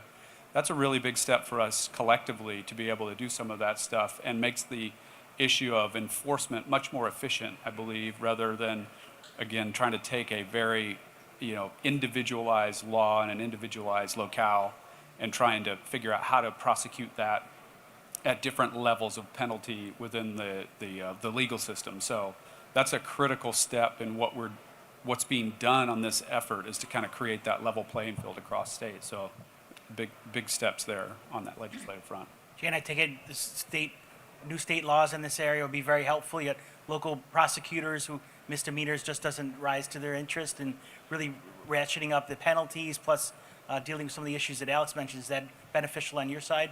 Oh, for sure. We also face the reality that many law enforcement departments are understaffed, and there's a real focus on violent crime, and property crimes don't necessarily rise to that level. So we do a lot of outreach to prosecutors as well too, in coordination with our industry partners and government affairs. But for prosecutors to understand the impact, we find that to be a really important connection to make as well too. And in the event that a police department, a prosecutor's office, or some other kind of state or local government location is impacted, that can help bring them to the table. But we're doing more to educate our first responders and law enforcement, I should say, as well too. We have a video that we'll be releasing soon for a roll call to make sure that officers that are out there, in especially California, Texas, Missouri, South Carolina, North Carolina, Alabama, those are our hot spots at the moment, but it may change. But to make sure that the officers understand when they roll up to an incident like this? What are we looking for? What type of evidence is important? And to further stress what the impact is. So Bill, you mentioned earlier on, like, if you see something, say something kind of scenario to these experts in the audience who know what they're talking about and what they see. Is there something special that we can know if it rises to a higher level of a threat to well, I mean, the national goal of a security bad or- actor would be to take some form of critical infrastructure offline. And so I think what you would see is a certain amount of intentionality within the cuts. Something that doesn't look like it's an opportunity. I know I've seen situations where a series of cuts has maintained keeping the system down. I've seen situations where the cuts were in a difficult location that indicated that there was some pre-knowledge of what they were going after. Things like that. That's gonna raise the suspicion level. And just as I mentioned, y'all are the experts. You can step back and look at something and just be like, this doesn't feel like just a run-of-the-mill cut. And then turn around and go, well, what did this affect? And was there, could there have been an organized motive behind making the cuts that were made? Alex, you talked on how you're working with different industry partners to try and deal with this issue, both on the attacks, but also on the federal and state side of the equation. Can you talk a little bit more about the new partnership or the organization strike that you've all put together? You provide a little bit more color on that for us? So I just came from a meeting earlier today. SCTE and SCTA have helped convene some senior executive leadership from many of the companies in our industry and are reaching out to providers across the industry. So we were joined by AT&T at this first meeting to kind of work from a different angle on this issue and make sure that it's getting the full attention it deserves. There is a data collection component of this, right? Finding out how big a problem this is. We've worked with our trade associations on getting data from member companies who are going through the experience and kind of rolling that up to some nationwide numbers. So we did a survey last year. The last 7 months of the year, there were 5,770 incidents across the country. That should be taken as at least number, because as we go through this exercise, we're refining our ability to kind of accurately characterize these cuts. We have done 2 summits where we started in Dallas, Texas, then did one hosted by Charter in St. Louis, Missouri. We're going to Los Angeles for a summit hosted by AT&T next week, where we will release a revision of this white paper with new numbers. That number will be much larger, I think, for the first 6 months of 2025. You will notice a pattern of those 3 states that hosted the summit. Texas, Missouri, and California are the 3 largest problem states for this type of activity right now. So we will continue to collect that data and advertise it in an attempt to show that this is, they're rightfully pursuing, law enforcement is rightfully pursuing violent crime, but this isn't just a property crime. Like, this is not someone stealing something off of a retailer's shelf. This is something that has a much broader impact. And so being able to say, this is how frequently it's happening, this is how many customers are impacted, this is how much it costs the companies to repair it, but also this is the economic impact on the country, right? Like, for every amount of time that these services are unavailable to businesses, schools, and residential consumers, right? Like, there is an economic impact. So we've actually commissioned an economist to do a study of that. We will release a paper next week that will kind of go through that analysis, and I think that will also be an eye-popping number, and hopefully folks will be able to focus. We've got better state laws, we've got easier to gather evidence and make sure that we're getting the arrests and prosecutions that we need. You mentioned recyclers, and next year may be the time to turn back to that issue. Jane and Mike, how do you work with the recyclers? How do how does your team work with them to educate them and also, indicate, don't do this, don't help these criminals along the way? Is that an easy process, or is that frustrating? So it depends, right? You know, we've had some very cooperative metal recyclers that have, we share our reward with them, and that can be a good incentive as well there.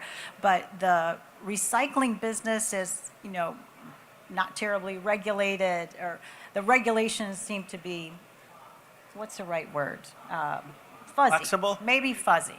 And you're not necessarily dealing with a terribly sophisticated or a lot of policies and procedures that we're all accustomed to. So we go to scrap yards, and it is quite the sight to see. So our teams are out there, we use our reward, and we've even have engaged the recyclers to join us at some of our different industry meetings as well too. I'm not sure how much impact we're having there yet, but that's why we really want to firm up that when somebody comes into a recycler and they've got burnt copper, that it cannot be purchased. That's our goal. But we're trying to put all those different barriers and requirements in place to reduce that. But yes, we've visited some really lovely scrap yards along the way. So, Mike, do you have the same experience when your team shows up? Can you point and say, "Oh, that's mine"? There's a huge pile of my equipment that just got ripped out. Yeah, you know, our network maintenance technicians aren't the ones going to the recyclers. Our security teams are, as they do the investigation on this. But I think they run into the same problems that Jane's alluding to, which is, you know, there's no chain of custody, if you will, for these types of things that allow you to understand ownership at different points in the process. And so that flexible flexible regulation that you said really hampers the ability to understand, you know, or to really even have a meaningful conversation with some of these recyclers where you can engage them in a right and wrong discussion where they just are looking at you and go, hey, I just got a piece of metal and I gave somebody $50 for it. Yeah, same challenges. I don't think we've gone to the reward yet, but I think it's something that our teams are partnering with Charter and others across the industry to look to be somewhat more common and standard on that so that we can, again, address the issue more broadly and more uniformly. yeah. So along those lines, Crime Stoppers is a national organization. We're looking to, again, have an industry-wide reward through them. They currently have a similar process in place with Tesla, after Tesla was experiencing all the attacks and arson. So that organizational component is there that will allow us to target local areas as we move forward. Is there anything to do to harden the network to make it harder for criminals to do the activities and the harm that they're causing, or is there anything that would make it easier to or reduce the restoration time? Is there things that on your side of the equation or on the policy side of the equation beyond the stuff that Alex has already spoke of and on criminal penalties in the states and otherwise? Is there things that physically you can do to the network to make it easy, shorter time frames? You know, as it relates to restoration of the network itself, I mean, our teams and the panel before this was talking about network resiliency and after, you know, major storms and things. Our teams are well trained and well prepared to respond to these and are as good as anybody in restoring the network connectivity to our customers. So there's not a whole lot of new technology to be deployed or processed. We've experimented with things like cameras and kind of high theft areas and areas where we've seen a lot of this kind of activity. And some of that has been yielded a little bit of fruit, but you can't put, you know, you're talking about our networks combined, Charter and Comcast, are millions of miles of fiber across all 50 states. To be able to monitor that with some physical security is virtually impossible. And so you kind of go where the heat is, if you will, and try and provide another layer of visibility there, but it's not something that you can do uniformly across a network of this size. Yeah. I think we do have some images as well. If Sam, you could put those up on the screen, just to further highlight what the impact looks like, right? And these are a variety of different impact site, you know, some at a pedestal, some aerial as well too. So, you know, same thing with Mike's point, to select the right area for the camera. We've been lucky a handful of times, certainly not enough there.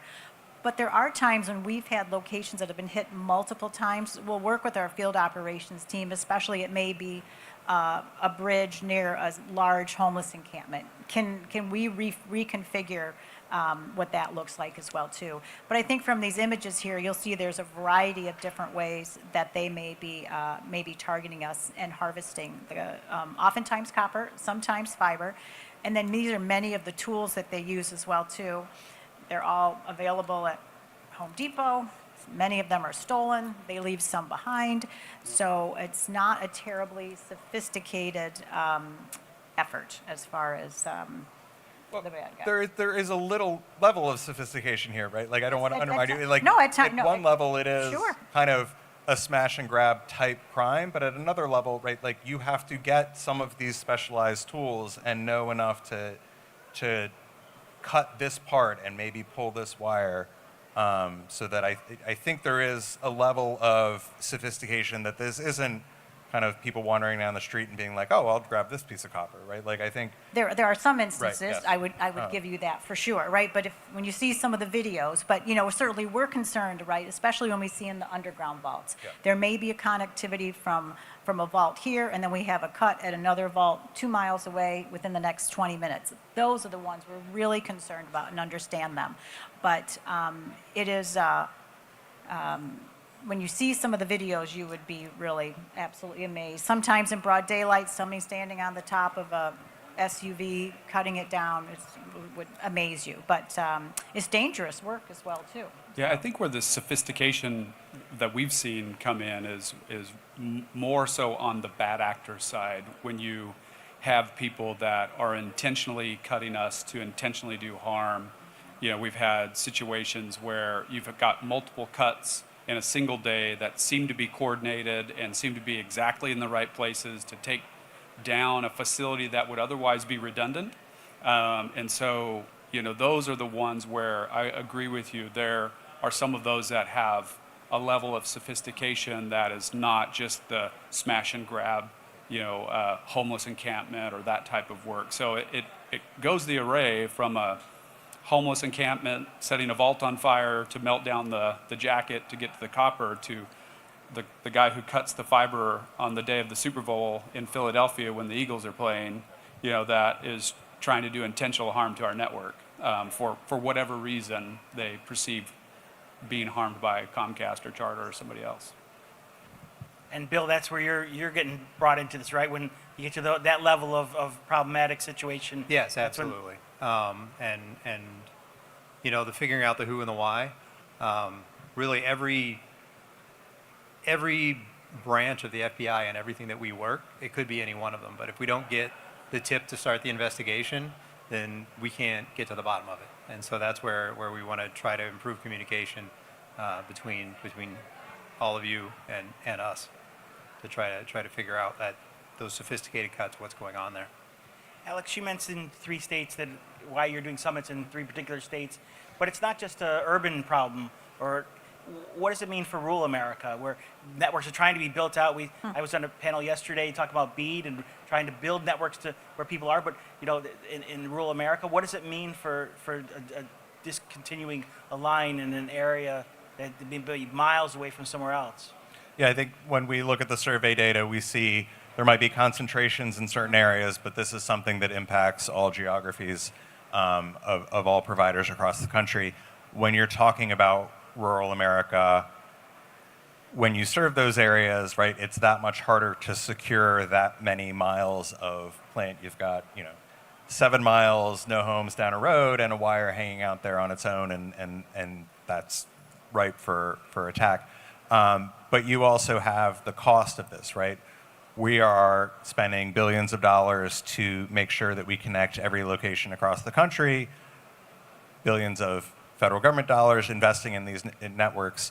As they are attacked, that reduces the value of that, right? And it means that every dollar that a Comcast or Charter would have spent on upgrading or expanding their network, they're having to repurpose some of those dollars and restore service to rural America. And so I think if you look at it in terms of as the government invests in making sure that rural America is connected, this is one component of protecting against that. What's your experience in terms of consumers, that your actual end users that contact you? Are they one of the first lines of defense? And hey, my service is out. There's a problem. Do you get many calls that way? You said your network is alerting, but are they like first line? Yeah, so certainly our network team understands of the outages. I'm sure the same as Comcast, but customers are calling very, very quickly as well. There are proactive messages that go out to customers, but there is an analysis very quickly of the cut. Was it intentional? Was it accidental? Industrial? Whatever that may be. But yes, we hear from our customers quite loudly. We even get a number of calls. We have a reward tip line that happens to come into our team, to the security team, and we hear from customers with all of their other challenges as well too. But that's a big effort. And again, that takes time away from us servicing our other customers and helping them with their other needs. I'm sure Comcast is in the same boat. Yeah, I mean, when these things happen, it's not typically a very small, isolated problem. You've got hundreds or thousands of customers offline, so the phones immediately or in chats or app interactions shoot through the roof when these things happen. But our telemetry that we gather on the network, we've got a lot of visibility into these networks, using some of the technology that we have available now, that we can tell exactly where the cut is at. When the cut happens, it allows us to get there faster. I'm sure Charter and Cox and others are the same way, so that we can get restoration back to those customers as quickly as possible. It depends on the extent of the damage and where things are at. Aerial is a simpler application for restoration. Underground can be extremely complex and time-consuming, depending on where you've got enough fiber to pull two ends together and join at that location where it got cut. That can be, anywhere from 8 to 10 hours to restore that kind of outage, depending on what's available for you. All right, we're almost out of time, but perhaps take a couple seconds. What do you want to leave with the audience? What's your last message, the takeaway that you want them to know about what should be done here, and what does it matter to you?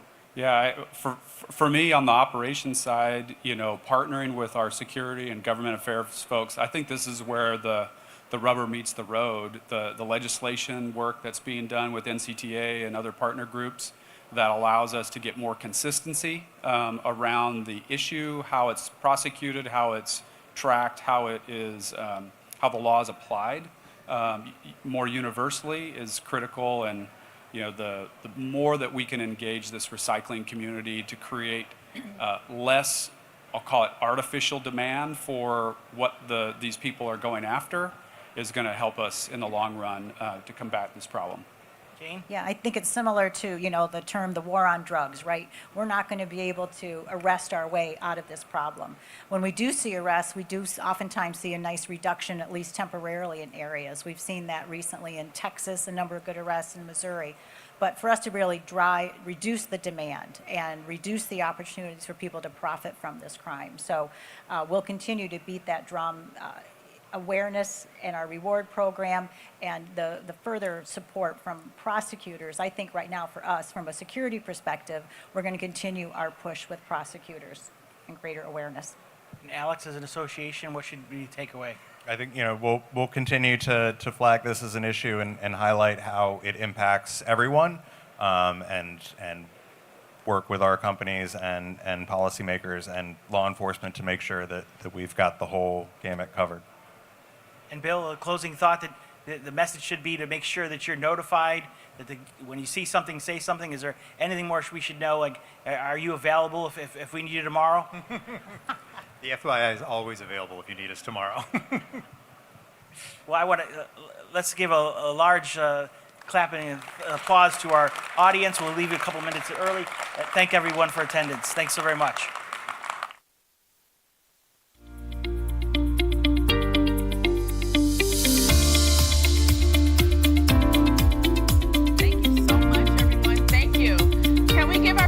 Another round of applause, please.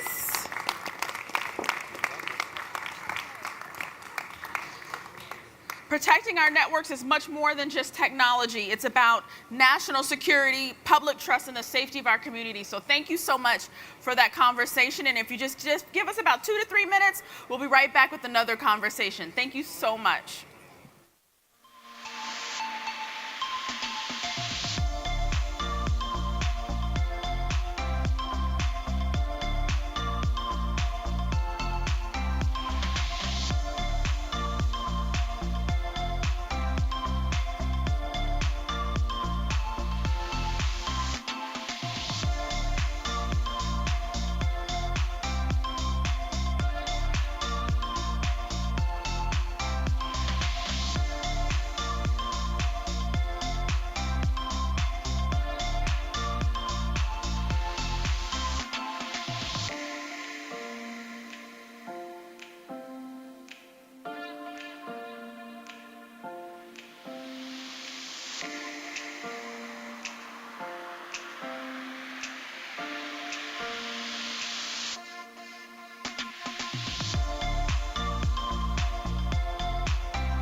Ladies and gentlemen, please welcome to the Continuum stage, your host, journalist, producer, and TV personality, Dana Blair. I would like some smoke, a little, you know. Thank you, thank you, thank you. We're getting to that part of the day where I'm like, I need a little caffeine. I'd like some smoke. I'd like a big entrance. If you can hear me and you're just still hanging out in the area, please come join us. We have another great conversation. We invite you to come and join us here in the Continuum stage. Our next conversation discusses and delves into our expectations for seamless customer experiences. From onboarding to troubleshooting to immersive media, every touch point requires transparency, trust, and coordination across the entire ecosystem. This session, Beyond the Last Mile, Building the Customer Experience Across Ecosystems, brings together leaders from broadband and the app device world to explore what's next. Please welcome Sundeep Signatwaria, Distinguished Wi-Fi Systems Engineer for Meta, Shafi Khan, Principal Engineer for Cable Labs, and our moderator, Paul Fonte, Senior Director of Cable Labs.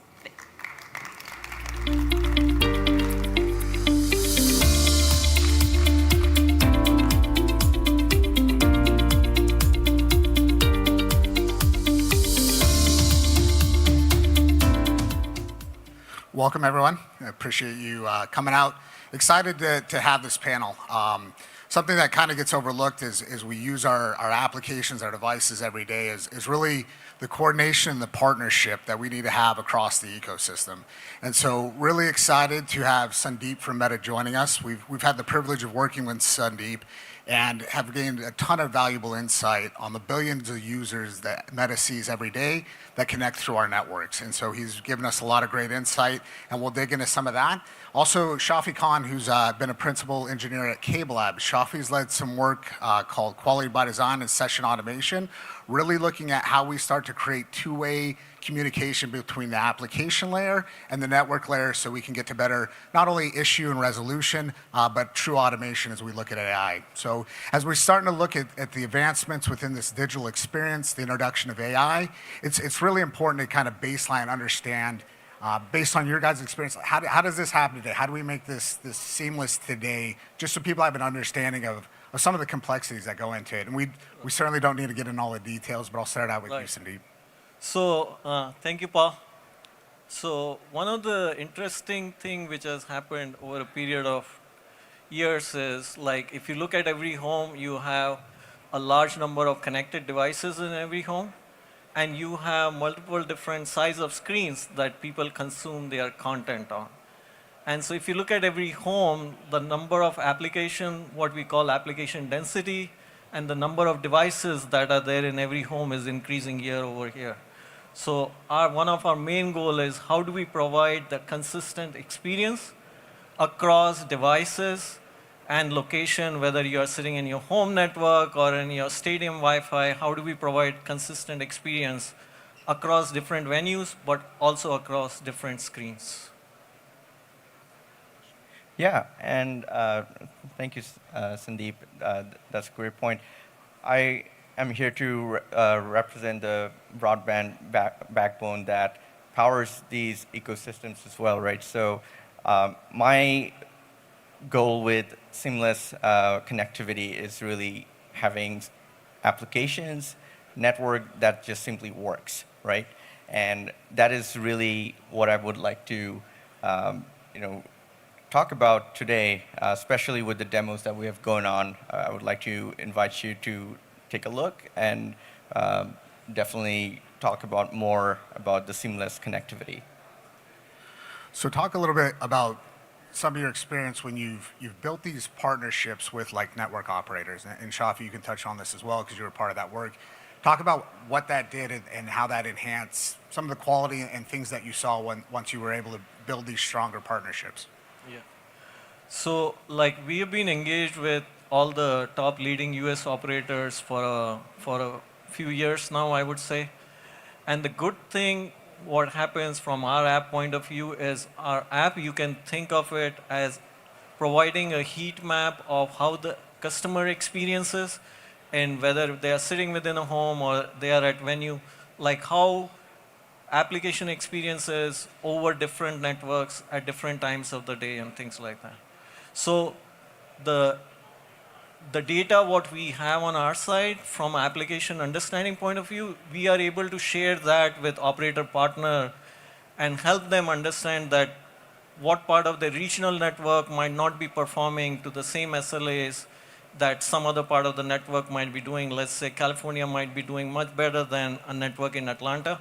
And we have a heat map of, since our apps can serve as a heat map of how the customer experiences, it provides a very good purview for operators to understand, hey, these are the locations where I need to improve my network, or these are the areas where essentially I might have a very old version of VCMTS, CMTS, or some old technology, or some areas where you might even have a large concentration of very legacy CPs deployed. And we work with them to identify what those areas are. So you can think of us as being able to provide the telemetry data, non-PII telemetry data, mainly focus on like network and transport metrics that help operators improve their network. Yeah, and from Cable Lab's perspective, we really want to foster these partnerships. So we've worked with Meta, Zoom, and Apple to really come up with these solutions that enables this two-way communication between the application and the network. So today, that really doesn't exist, right? Meta does phenomenal job in understanding the network, and through the billions of applications and services that they're running, they have a very good idea of the network, but at the same time, it does not really capture what's happening in the in-home network that the network provider has access to the data there. So providing that bridge between applications and network operators, I think that is really the key that we're missing.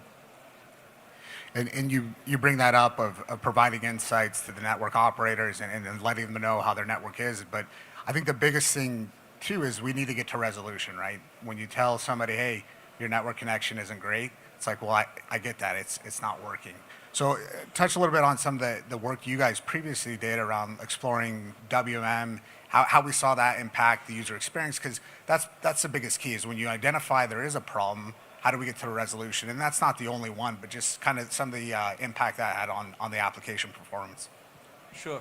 So we got engaged with Cable Labs almost 3 years back into trying to understand what can we do within residential networks to improve quality of experience. And one of the first thing we found was pretty much all CPs that are deployed within the United States, like they have this feature which is there in Wi-Fi since 2008, but it's practically never enabled. So it's like paying for something but never using it. So what we did is, hey, let's try to first understand what is the value it's going to bring for residential networks. So if you think of residential networks, they are becoming more like small branch office without a network engineer who can basically monitor which applications are having good experience and the others that are not.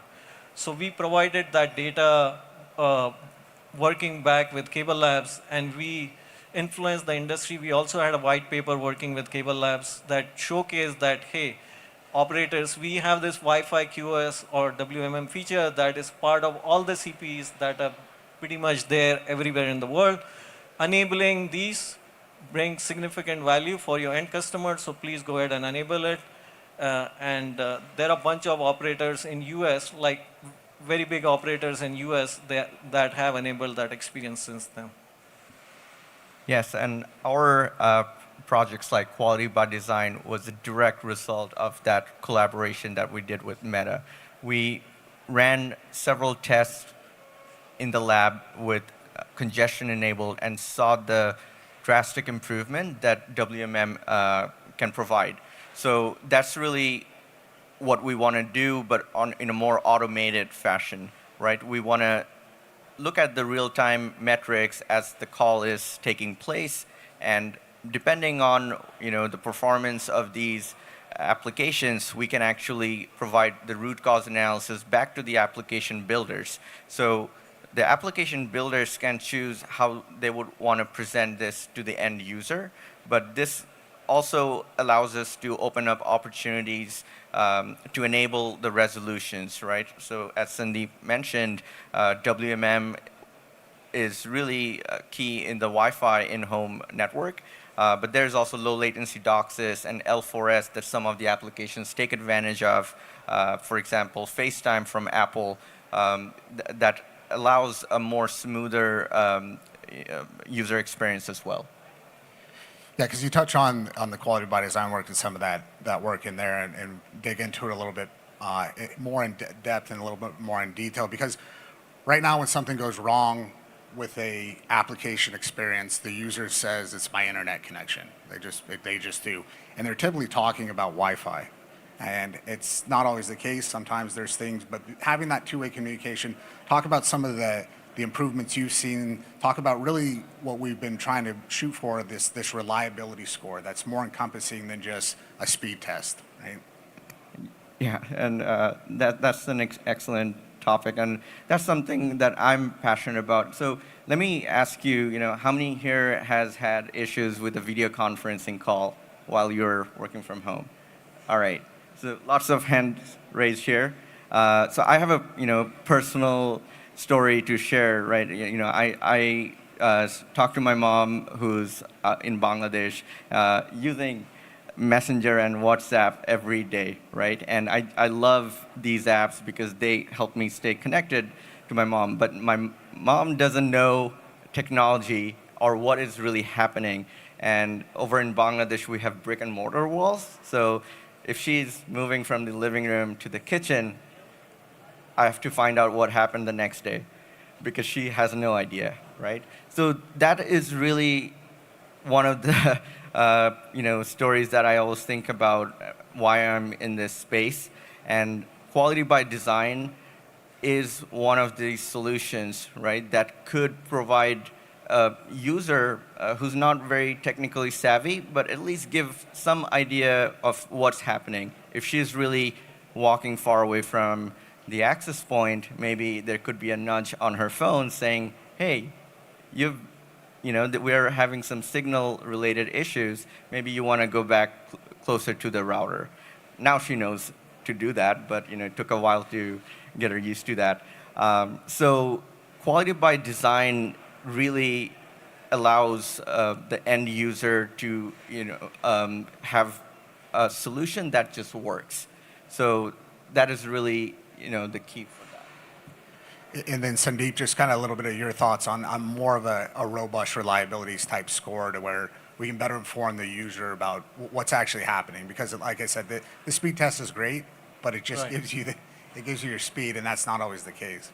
Yeah, that is a great question, because if you look at it, like pretty much in most of the network, when you run speed tests, when you're sitting in your home, you will say, hey, I'm getting 50 megabit per second or 100 megabit per second, right?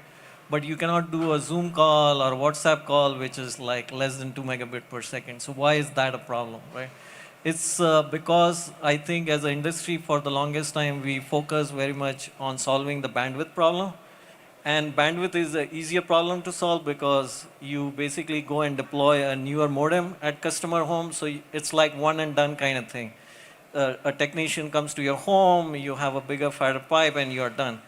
But if you look at from latency point of view, which is becoming more and more critical as number of applications in every home is increasing, you need some way to monitor the network within the home.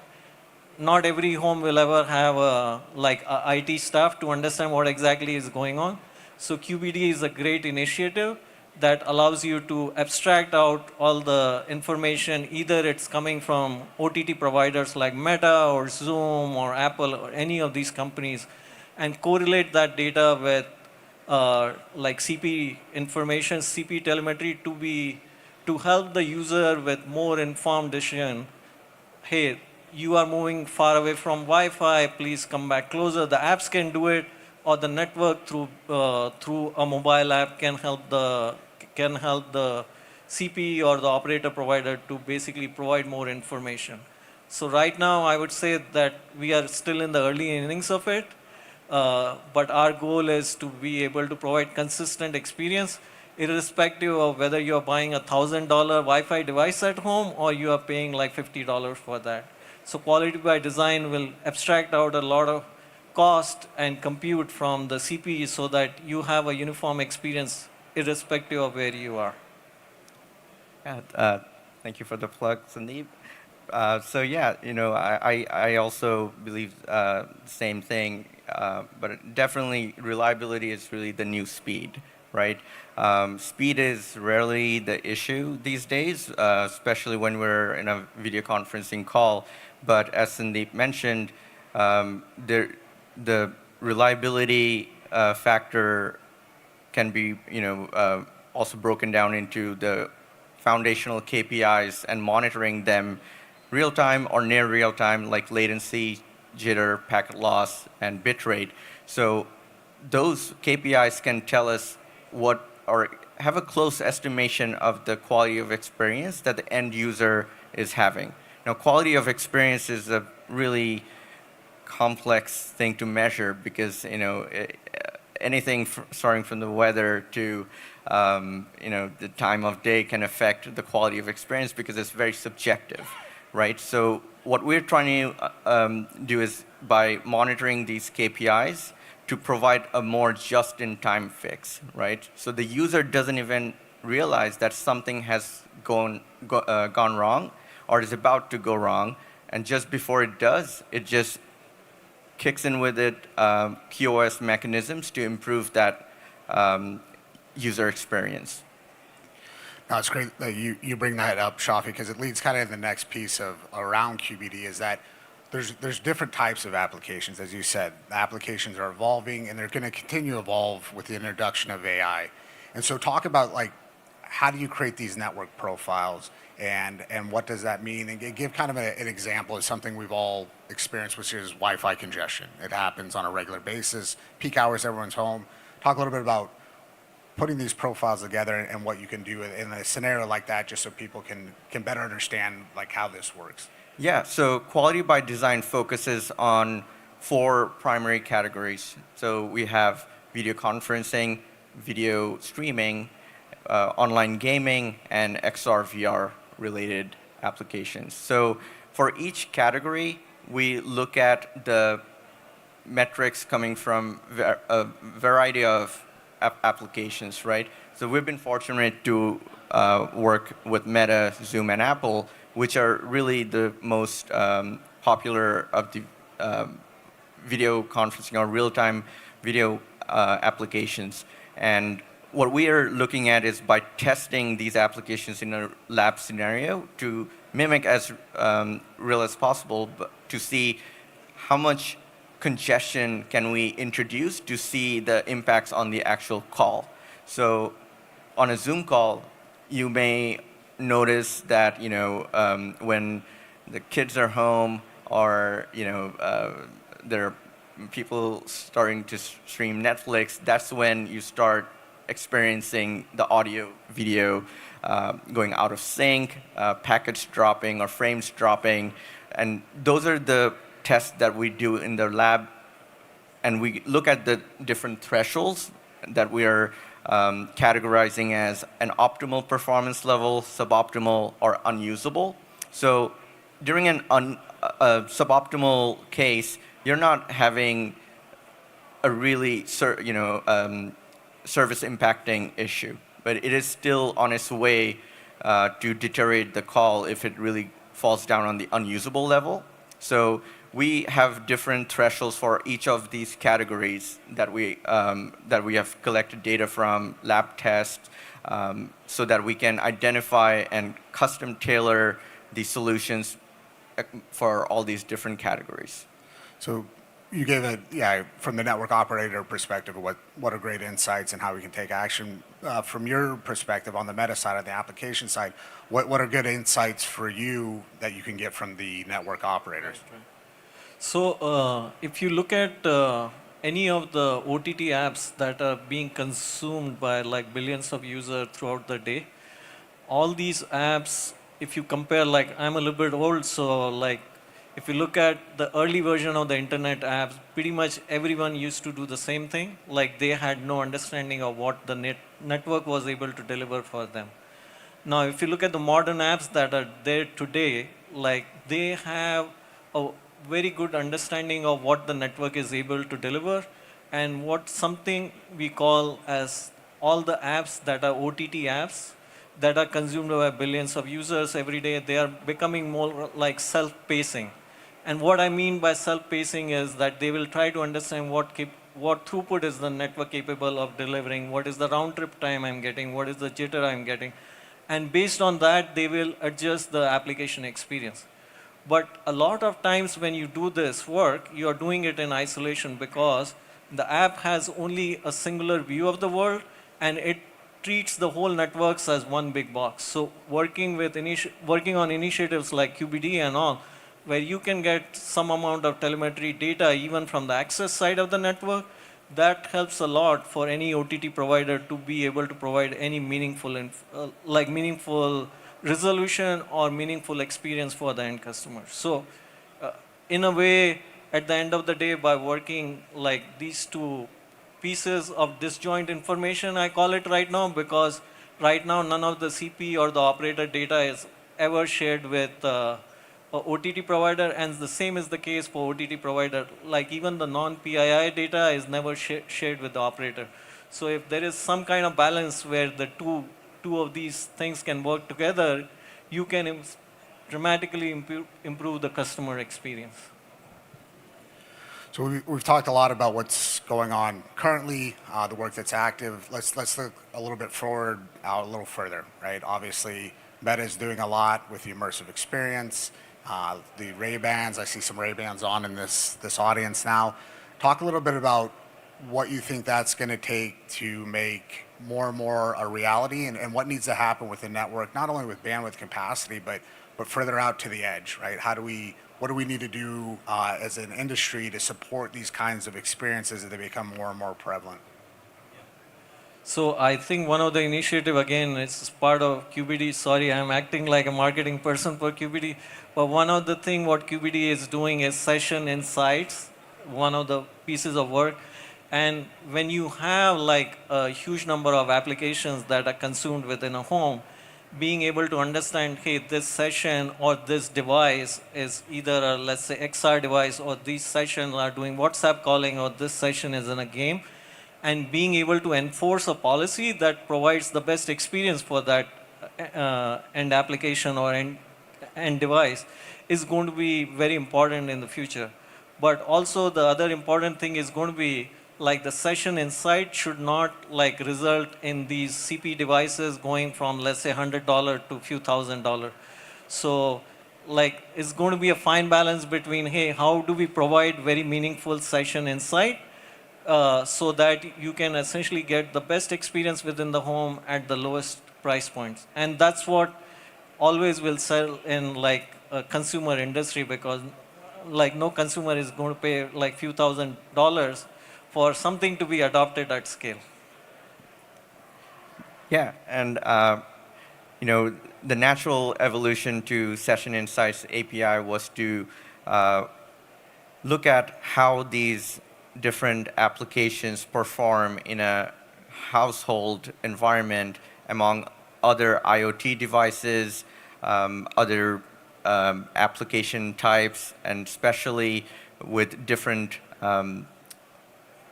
scenarios that we experience with Wi-Fi especially. And we're really working on extending QBD into session automation that also uses agentic AI in the background to leverage a lot of the work that we've done on QBD to figure out where the customer events are occurring and how we can provide the root cause analysis just in time. But we're also looking at not just the in-home network tying into what's going on the HFC network. It could be an access network related issue. So we could also look at DOCSIS, PON, or any of the 3GPP technologies to really marry everything together and get a complete accurate picture of the virtual home here.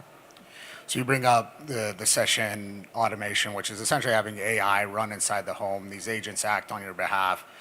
We talked about the immersive experience. And so when I talk about edge compute and getting resources further out to the edge, it's closer out to the home. And this obviously helps with latency and those sensitivities. But talk about the importance as we get to more and more personalized services about protecting that privacy when you're able to do that out further towards the home. Yeah, and that's really how we're approaching session automation because the more we talk to our members, they're also very serious about protecting the customer data, right? So especially for our European members. So what we have figured out is, okay, without making it like $1,000 device, how can we move some of these quality by design related services closer to the router?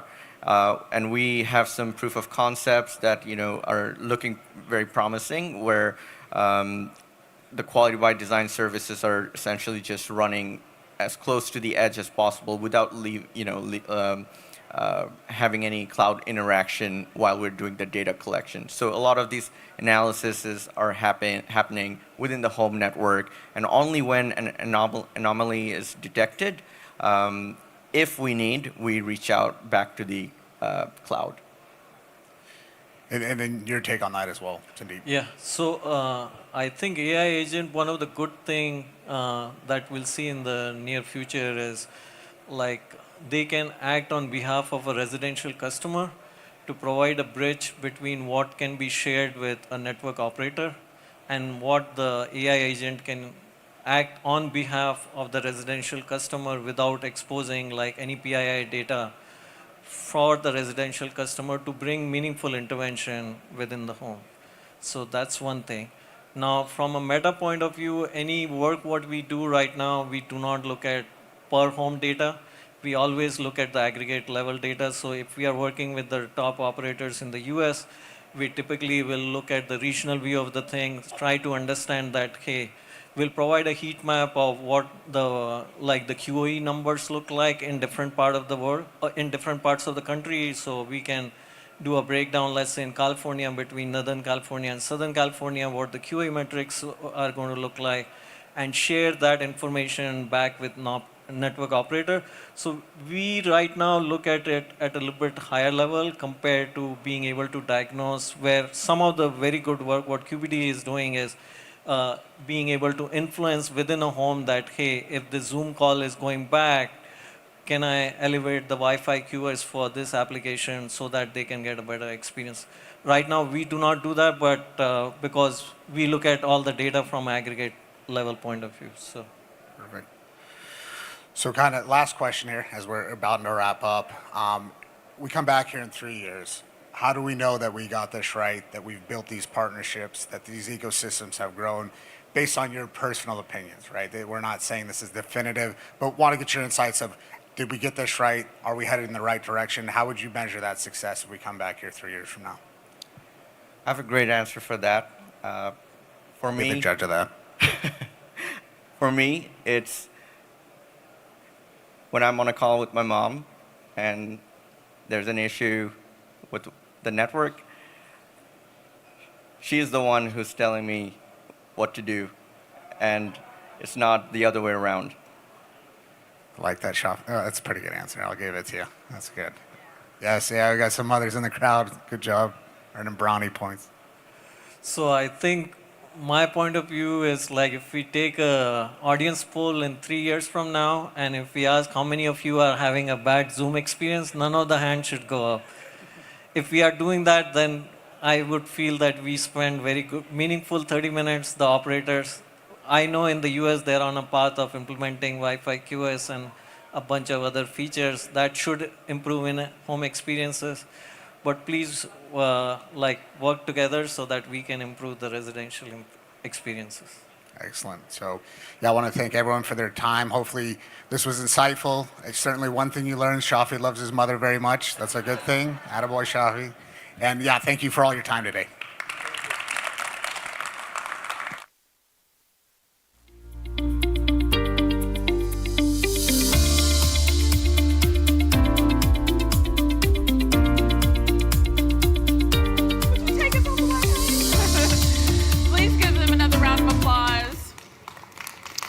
all so much for an engaging discussion. You've shown us that the customer journey isn't defined by one platform or one device, but it's the collective experience across the ecosystem. So thank you so much for that. We'll have a pause for just a few moments. Don't go too far. You've been hanging with me.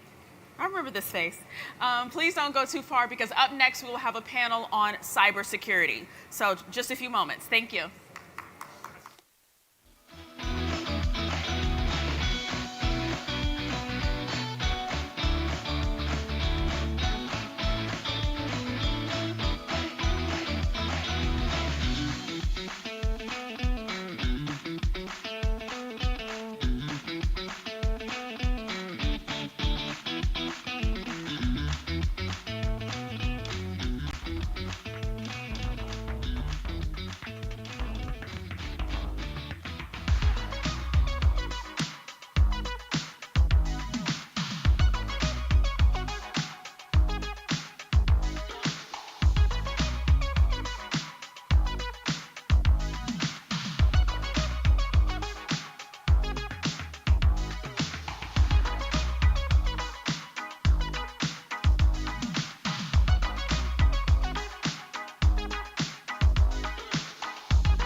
Ladies and gentlemen, please welcome to the Continuum stage, your host, journalist, producer, and TV personality, Dana Blair.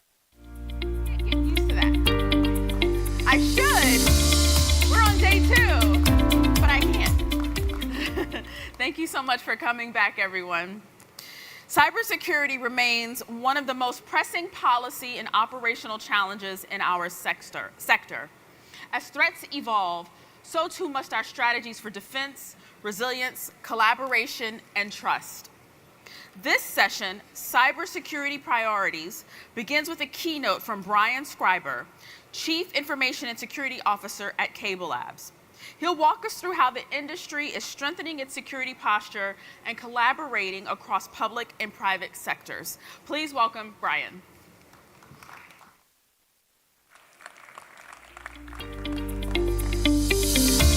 Hello. Is this working? Can you guys hear me all right? All right, perfect. My name's Brian Schreiber, and I'm the CISO at Cable Labs. I do not speak for the industry, but I am going to give you some insights into the industry, particularly around cybersecurity today. So I want to start and thank NCTA. Appreciate the stage and the opportunity to do some of this. I want to thank Cable Labs membership and all of the vendor community that makes up this ecosystem. We all have a part to play in cybersecurity, and this is how we're going to do that. Now, all of you should have this wonderful document so you can follow along. All right, this goes home with you, and it goes on your wall. You need to pin it there, and when anybody asks, hey, you know, what's Cable doing on the cybersecurity front, you can pull this off the wall and say, oh my God, I have the perfect answer for you. So to get started, our broadband networks are not just for watching television. They're not just for the Zoom call here and there. Our economy runs on this. Our healthcare runs on this. And to some degree, our national defense, independent of which nation you're in, is part and parcel to what we're doing inside this industry. Our private networks are very important. I'm going to talk a little bit about the landscape because we need to understand the threat actors in this space. I'm going to talk a little bit about the commitment that we're making here, and then I'm going to talk about how collaboration works and how all of us together come together and really drive standards, drive practice, and protect not just our networks, but our loved ones from the types of threats that exist out there. So let's see if we can get started. So the landscape, cyber is about risk management and economics. It's not necessarily about technology. It's really about how do you want to manage risk and what type of risk are we looking at. Threats are different in the cyberspace than they are in a lot of other spaces. I have a lot of colleagues that I went to school with, mechanical engineers. They talk about the types of risks they face. So they're going to build a bridge, and they have weather, time, and how big a truck is that needs to drive across it. And I laugh at that because in cyber, as soon as we engineer something, there's somebody on the other side of that table that's figuring out what did you do and how can I get around it because I would like to perpetrate fraud on this. I would like to figure out a way to monetize the work that you're doing. And our job is to try to make the barrier that they have to cross more expensive than anything that they can glean from our networks. So if we can do that, it doesn't make sense economically to be attacked. So that's our goal, isn't to be perfect, it's to be more expensive to attack than any value that they could extract. And if we do that, that's how we define winning. So the types of threats, I hope I didn't, maybe I advanced that perfectly. The types of threats that we face, I put this chart together to kind of demonstrate that kind of that air traffic control view of what are we looking at? Some threats are larger than others. Some threats are closer than others. Some threats are moving faster than other threats. So how do we make sure we prioritize our efforts the right way? We can't forget about any threats, but there are a couple on here that I think are worth pointing out. So the APTs, the Advanced Persistent Threats, these are nation state actors. These are not hypothetical threats. So this is not a, oh, yeah, good thing we don't have to worry about a nation state attacking us. Nation states are attacking us. They are in our networks. They are there now. They are looking for other places to embed. And we want to make sure that what we do in our networks protects the subscribers in that space and protects us as network operators so that we aren't facing some of that same threat. Misconfiguration is on this list. So has anybody ever misconfigured anything? Your email, it happens, right? This is one of those things that can take place. And if you're misconfiguring and you are in charge of BGP, which is the Border Gateway Protocol, and you accidentally do this incorrectly, you may have just taken your network off the internet for could be well, certainly it's well longer than you wanted, but you may not be able to recover quickly. So there's work that we're doing, and I'm going to talk about this a bit in the commitment side, but this is not about talk. This is about doing things. And what we're doing is we're making it easier and easier to understand and kind of pave the way for people who are in these roles so that they understand how to make these kinds of changes, because misconfigurations is on this list because it is a threat. It happens and we need to be aware of it. So it's an interesting one, but it's worth talking about. Has anybody heard anybody talk about AI in this show at all and ever? So threat actors are using AI to attack and to augment their different styles of attack. Automation was bad enough. Amplification was bad enough, but now you have AI and automation and amplification, so we have to react and we have to be ahead of those threat actors, and we have to, again, make things more expensive for them and harder to end up kind of attacking us. I'm going to talk super briefly about one on here because I'm going to be queuing up David White, who's going to come on stage after me, and he's going to talk about residential proxies. This is one of those threats that we will hear more about in the future, but I wanted to call it out especially now.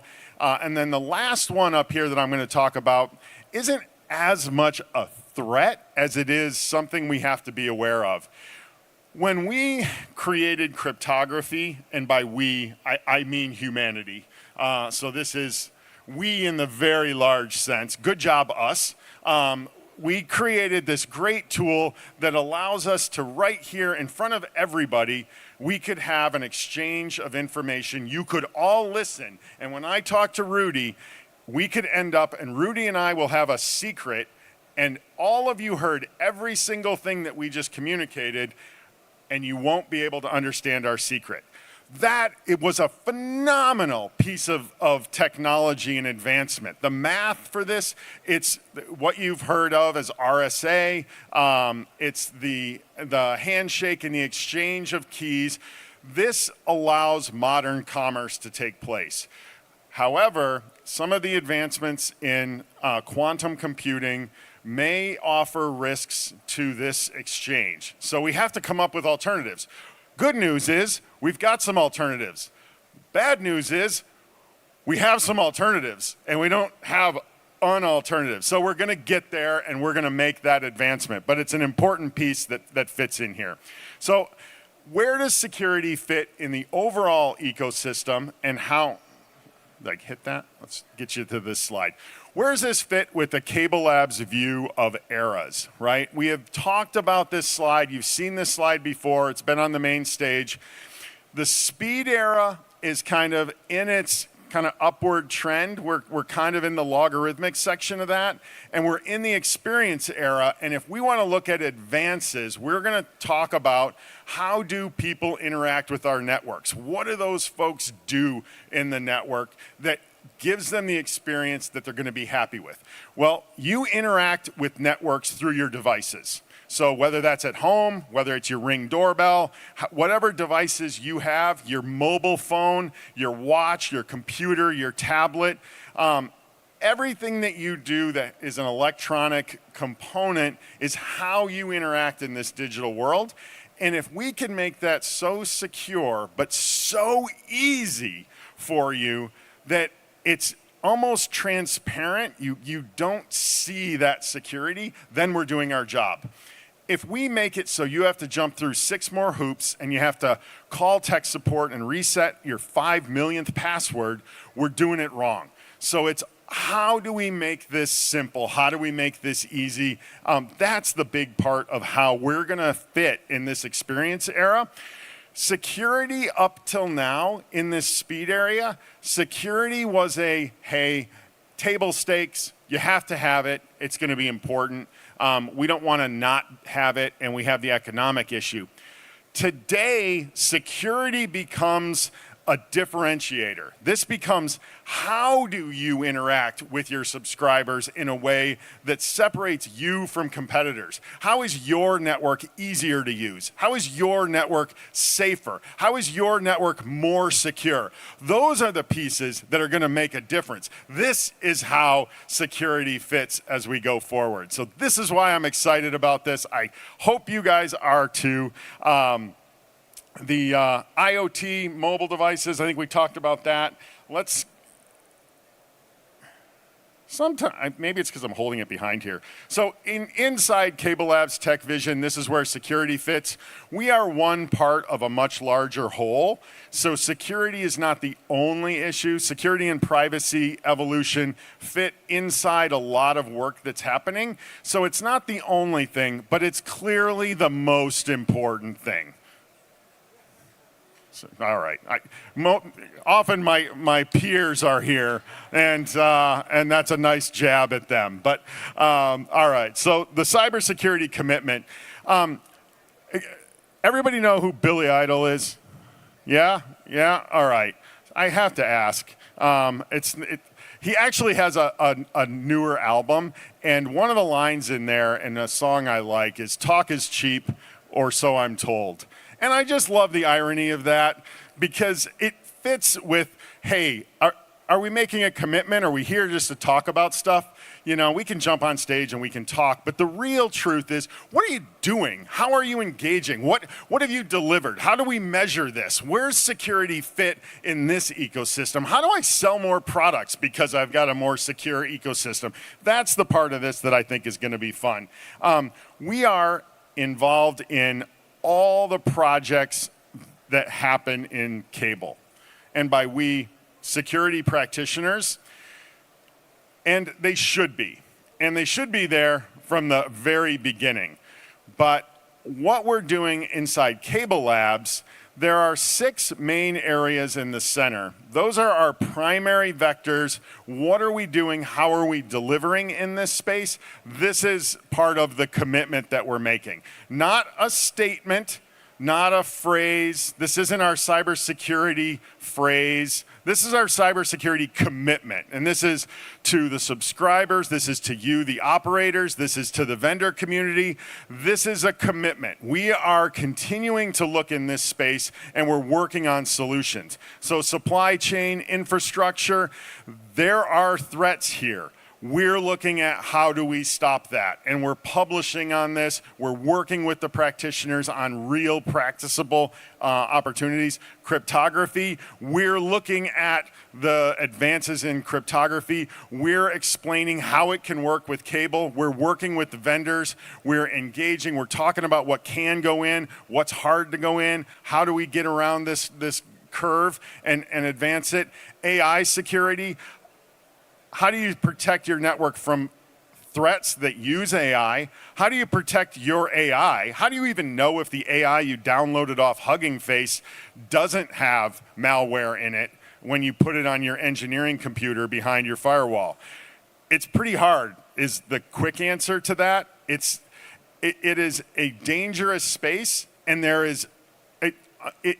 it's frightening how little time others are spending on the security elements of AI, and we are driving this. We're trying to create that forum for people. We're trying to get them engaged on that front.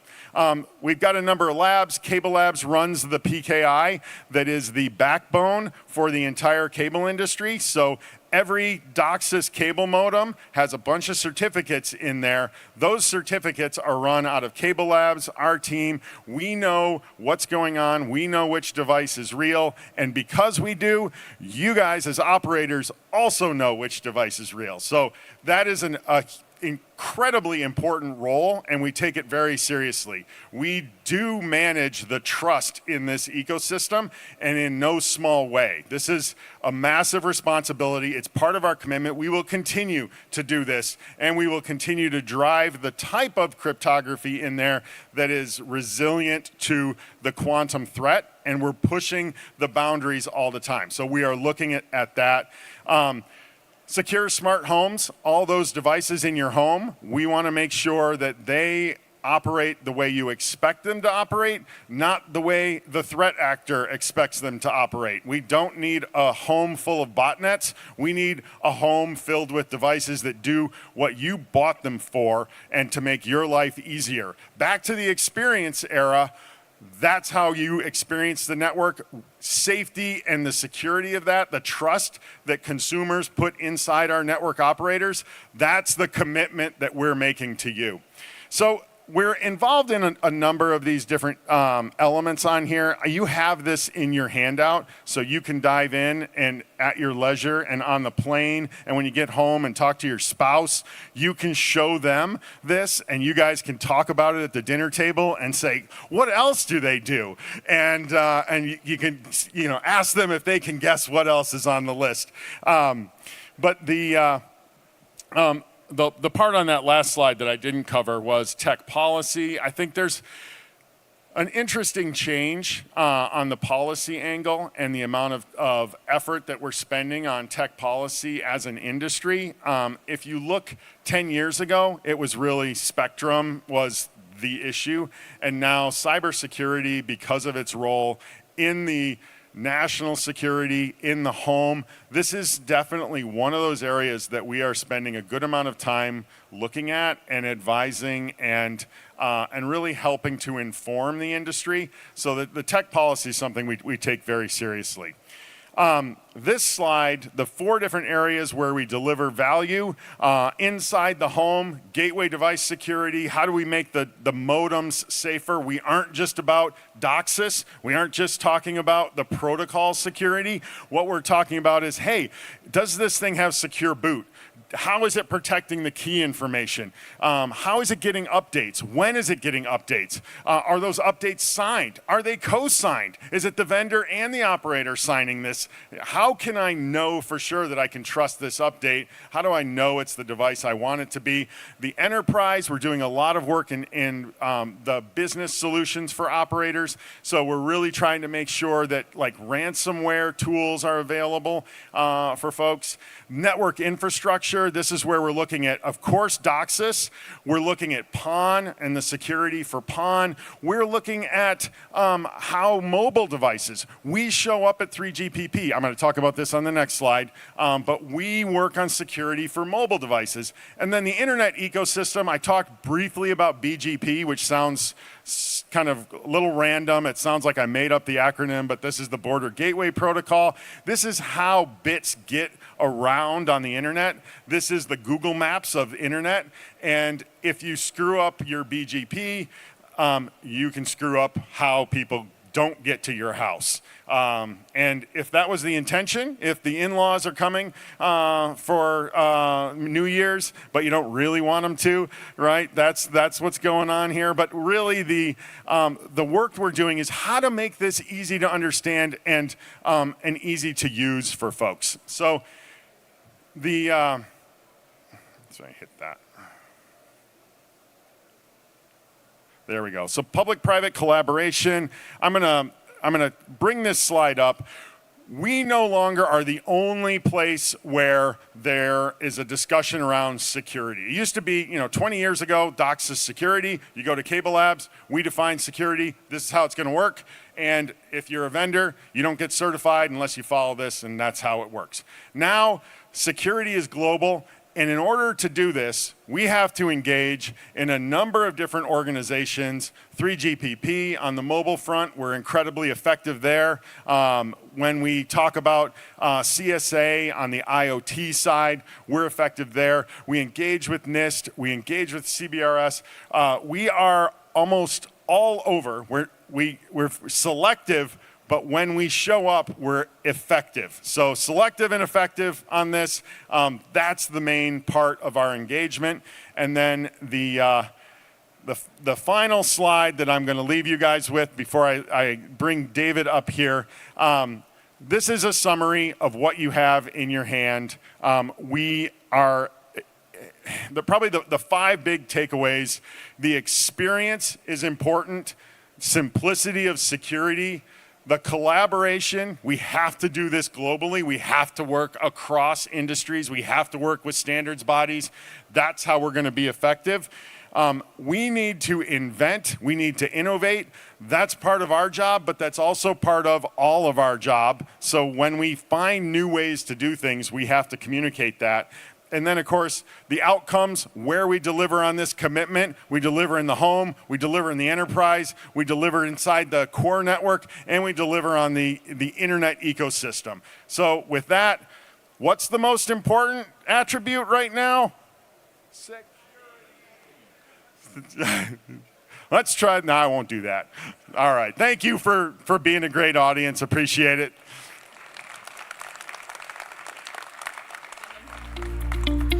Don't worry, Brian, I got your back. What's the greatest attribute right now?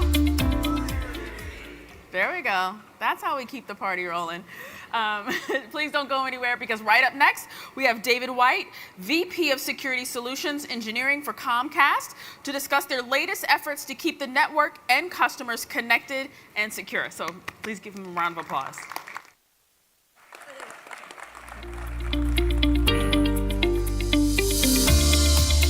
Hi, everyone. I'm super excited to talk to you today. We're going to be going over some things that have not been talked about in the public yet. So I'm super excited. You all get the privilege of hearing this first. It's pretty exciting stuff. And so I'm hoping that you take a couple of things away from the talk. Number one, Comcast, the cable industry, is taking security very seriously. Number two, I hope you're terrified by some of the things that I'm going to talk about. A good cybersecurity talk should always have a healthy dose of FUD, fear, uncertainty, and doubt. And I hope to deliver that, but there are some crazy things that we're learning about and discovering what's going on in people's homes. So let's get into that. You'll notice that first off, one of the announcements is that we have a Comcast Threat Research Lab that has now been established. I like to think about it like Get Smart.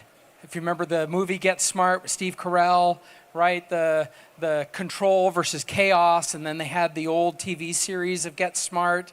Like, missed it by that much, right? So that whole TV series and genre. So hopefully an homage to that, but it's also the key on your keyboard. So happy to announce that Comcast now has control in our Comcast Threat Research Lab, which we established recently. And these are some findings that I'm going to talk about from that today. First off, let me just go over what our cybersecurity mission is at Comcast. We protect the incredible technology and platforms that connect millions of people to the moments that matter. In our cybersecurity program, we have 3 North Stars. We build security and privacy into our products and services. We operate on zero trust principles across the enterprise to protect our Comcast assets. And then a new one, and slightly, we used to just say that we use data, but now we're saying we use AI, right? And so to really improve the effectiveness and security of our solutions, and that work is pretty incredible and is moving at a fast pace within our programs. just giving you an oversight of who we are and what we do, what makes up our teams. We have security engineers, network engineers, software developers, operations and incident response specialists. We have a lot of talented folks in our program. We have, and actually I was just talking to hearing my boss talk about some of this, but almost 10% of the patents in our organization are put out by the cybersecurity group. So there's a lot of R&D being put out by Comcast Cybersecurity. We have many PhDs in the program, and we contribute to open source, we contribute to standards bodies and publications, so on and so forth. We're geo-distributed across multiple continents now. So we have a world-class team of security professionals. Okay, so I'm going to talk to you about the Comcast Threat Research Lab, and then we'll jump into a little bit of some of the discoveries that, again, I find terrifying. So we established this Threat Research Lab to go into a space that typically cable is not in. We don't look in it, right? It's been taboo to look into it. But we have decided to start, in order to get to the left of the attack, when you talk about an attack, as you go down my left, your right, but at any rate, as you go down the spectrum, as you're traveling through time, right, there's an incident, boom, right? Before that incident, there were indicators and all sorts of things that you want to try and catch and stop before you get to that boom. We wanted to get left of boom, right? In order to do that, we had to see where the attack was coming from.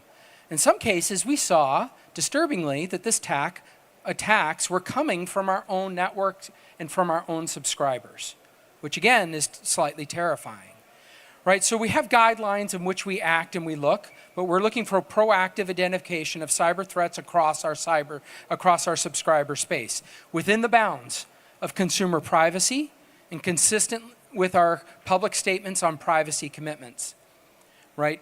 Our role is not to police the internet. That's not what we're doing.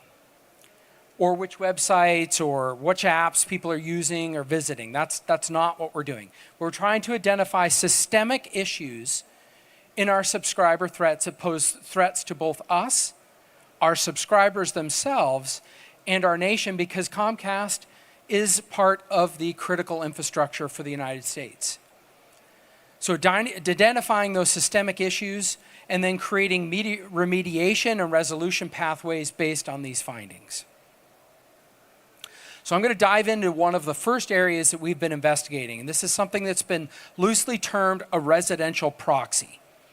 All right, so again, I'm going to go over, I don't know what everyone's kind of level is on this, so we're going to level set on what a proxy is. Right, so we have our traditional Alice and Bob who are trying to communicate with one another. In this case, there's no encryption, right? But we're saying Bob needs to send a message to Alice. He can't speak to her directly, or in some cases doesn't want her to know that he is speaking to her directly. And so he says, or Alice asks Bob what time it is. The proxy says, what time is it? Bob says it's 7 p.m. The proxy service says it's 7 p.m., right? So that's what a proxy is.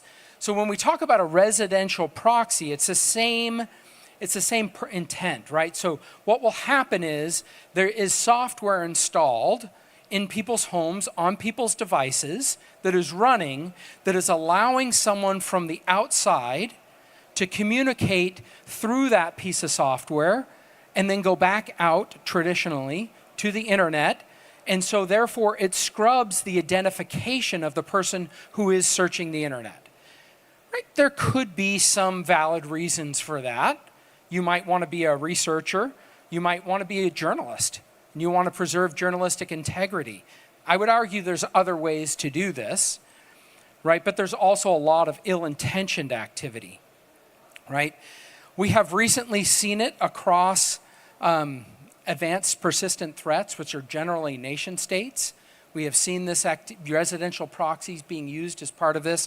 We have seen it across basically all forms of illicit behavior on the internet that residential proxies are being commonly used for today, ranging from nation state threats all the way down to petty ad thief, right? So ad click thief. You want your website to show that you're getting a lot of revenue, and so you're generating traffic to show that there is clicking on your website, and so you prove to whoever is the advertiser, hey, I got these many clicks, right? So it's ad fraud, right? That's, you're stealing micros of cents. When you add it up into the billions, that becomes a lot of money, right? But that's still theft, right? So a lot of illicit behavior.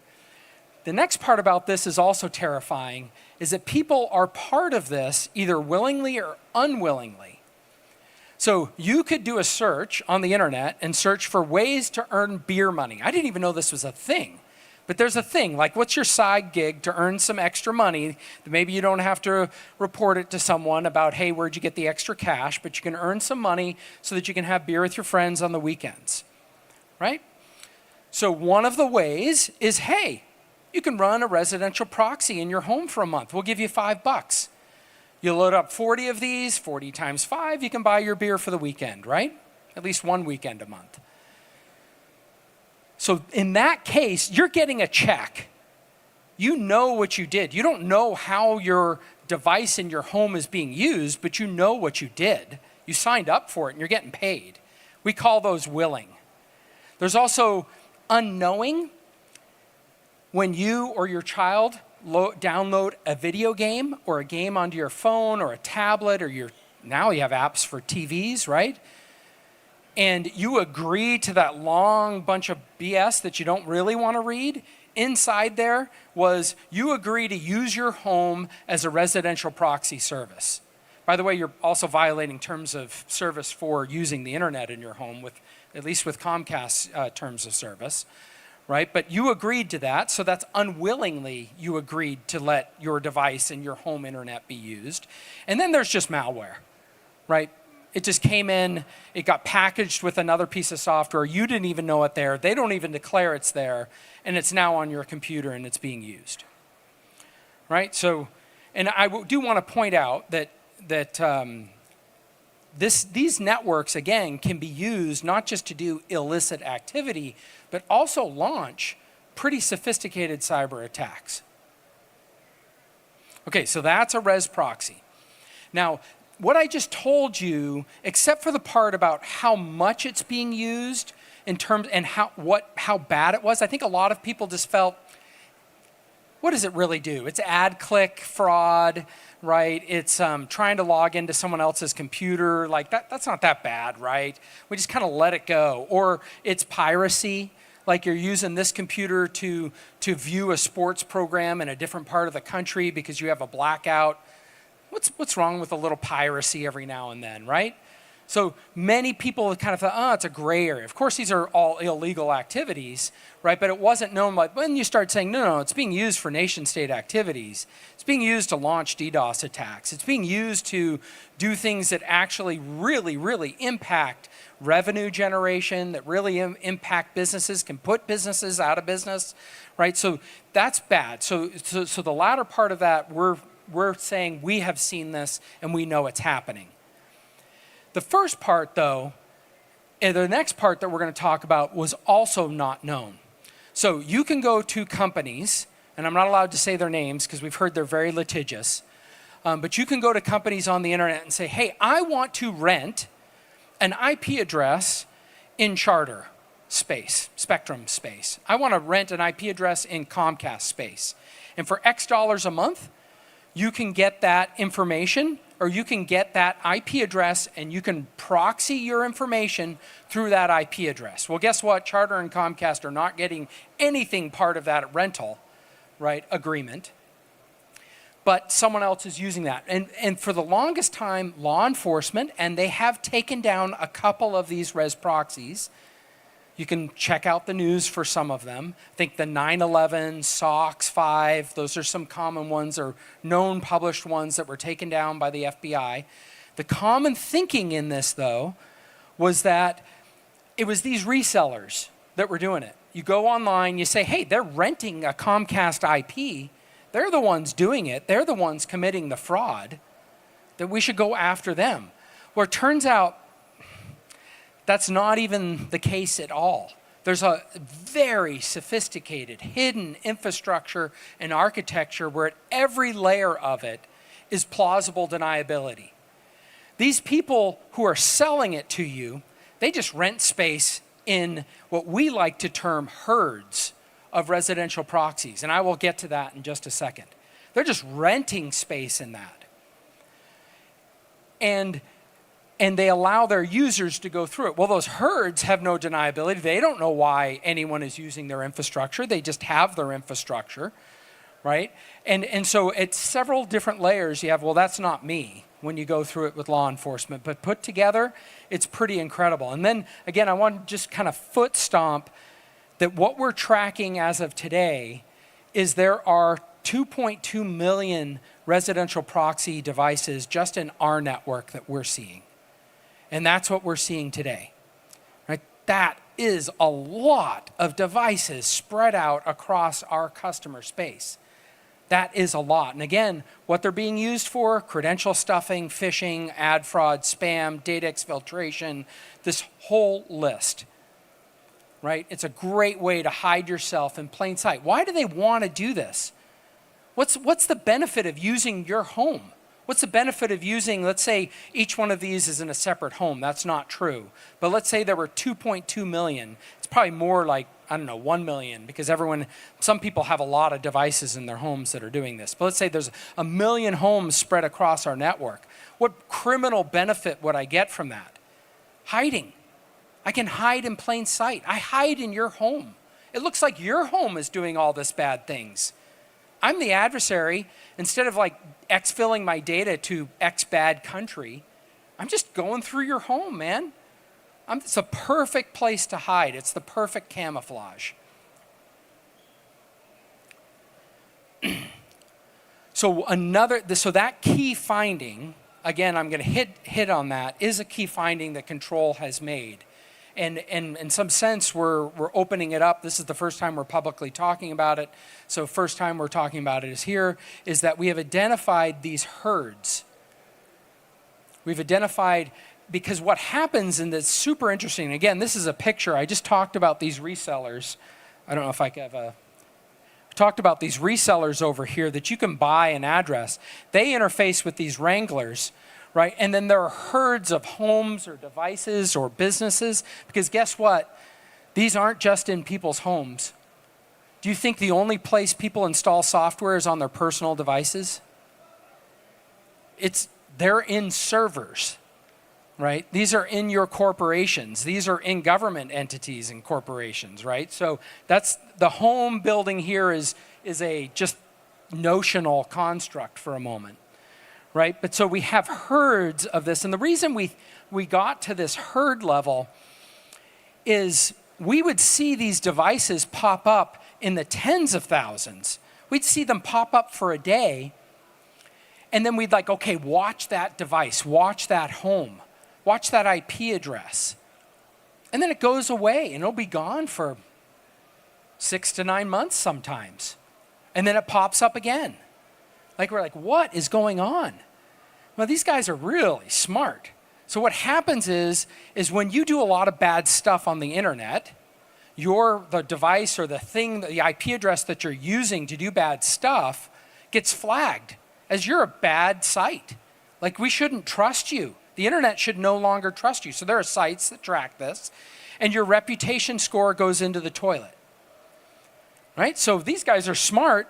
They pause their activity until your score goes back up, your credit score, your IP reputation score goes back up, then they use you again because the compromise is already there. So we see these active nodes migrating through the internet as if they were a herd of caribou feeding on the land or a herd of buffalo. So we called them herds. And of course, with every herd, there's some wrangler out there kind of controlling it. And I'm running out of time, but I'm almost done. So again, we now have come to the point where we understand what's going on, right? We are seeing this at a level that we feel like no one else has seen this, and we've confirmed this with law enforcement. We've confirmed this with some of our partners, with some of our peers. We've also confirmed this with major tech companies, that this is the activity that's happening and how is this being used. Again, going back to this herd notion, I love this image. This is a Google Gemini. I described to it what I was thinking about, and it came up with this image, and I love that it's really this network, this herd of stuff moving through the network at any given time. And what it brings up is that when a site is bad as cybersecurity defenders, you can no longer say that site is bad because it's bad today, and then it moves to another one, and then it's good tomorrow. And by the way, it's your device. You're logging into your bank today as a valid person who's logging in, and then tomorrow someone's using your device to log into your same bank. And how does the bank know that one's bad and one's good? Right? So this is what we are trying to get at in tracking these herds and monitoring them, and then turning it into a threat feed that we can take action on. We've actually already seen a ton of success internal to Comcast to be able to block the threats logging into, attempting to do password spraying into our accounts, because we can say, nope, that device is being controlled by a herd today. And if you try to log in, we're not allowing that. We're gonna make you escalate and that request to really make sure that you are not a bot and you are not a bad guy trying to do bad things to us. So again, as a part of a global response effort, just kind of wrapping things up, we have public-private partnerships. We are working with various entities in the US government. While this is the first time I'm sharing this more publicly, this is not the first time that the government has heard about it. We've been partnering with both Homeland Security and the FBI on this. And we have a fantastic relationship, and we're helping them however they need us, right? We're not just offering stuff, but they come to us with subpoenas and are getting information, and we think it's making a difference, as do they. We are actively working with device manufacturers. Devices have to be protected. You can't just allow any app to be sideloaded onto a device. There has to be some vetting process on your apps to make sure that they are not sideloaded and preloaded with the residential proxies, putting your home at risk. Again, if they can remote into your home and go out to the internet, what's stopping them from going into your home and doing other stuff and using your home in other ways? Right? And then we have our security cameras, we have our doorbells, some of us have locks in our homes. Like, that's all exposed internally. So we are also actively, for the first time, starting to put out threat publications. You'll see more on that. My boss, Newper Davis, recently put one out with the MPA, and then we're going to start a series of publications at Comcast.com that will talk about these threats.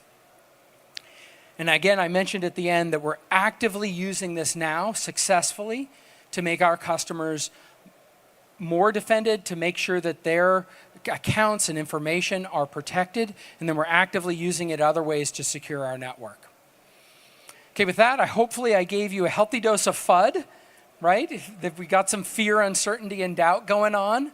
And hopefully you're now looking at your apps and they're like, that's gone, that's gone. Go home to your children and grandchildren, take those off. And then, I should never have to say it, but like the #1 way it happens is piracy apps. So like downloading movies illicitly, that's like the #1 way. And I should never have to say that here and inform everyone, but I'll leave it there. Okay, well, thank you, everyone.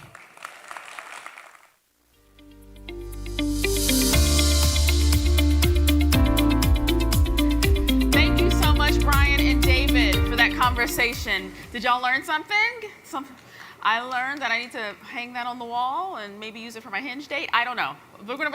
We all learn some things today. We're just going to take a few minutes, and then we'll be right back with the future of entertainment, moderated by yours truly. So you do not want to miss it. So see you in just a few moments. Okay? Thank you.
Ladies and gentlemen, please welcome to the Continuum stage, your host, journalist, producer, and TV personality, Dana Blair.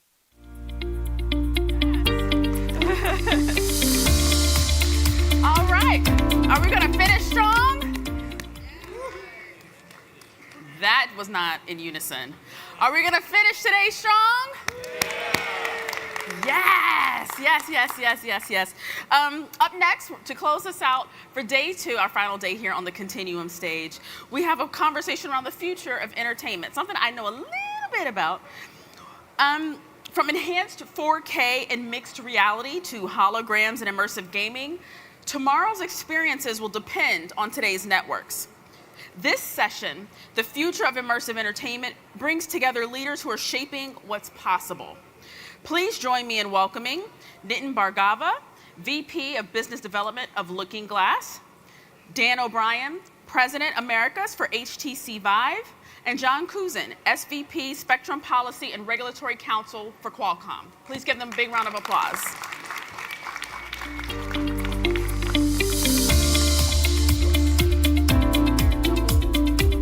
Welcome, welcome.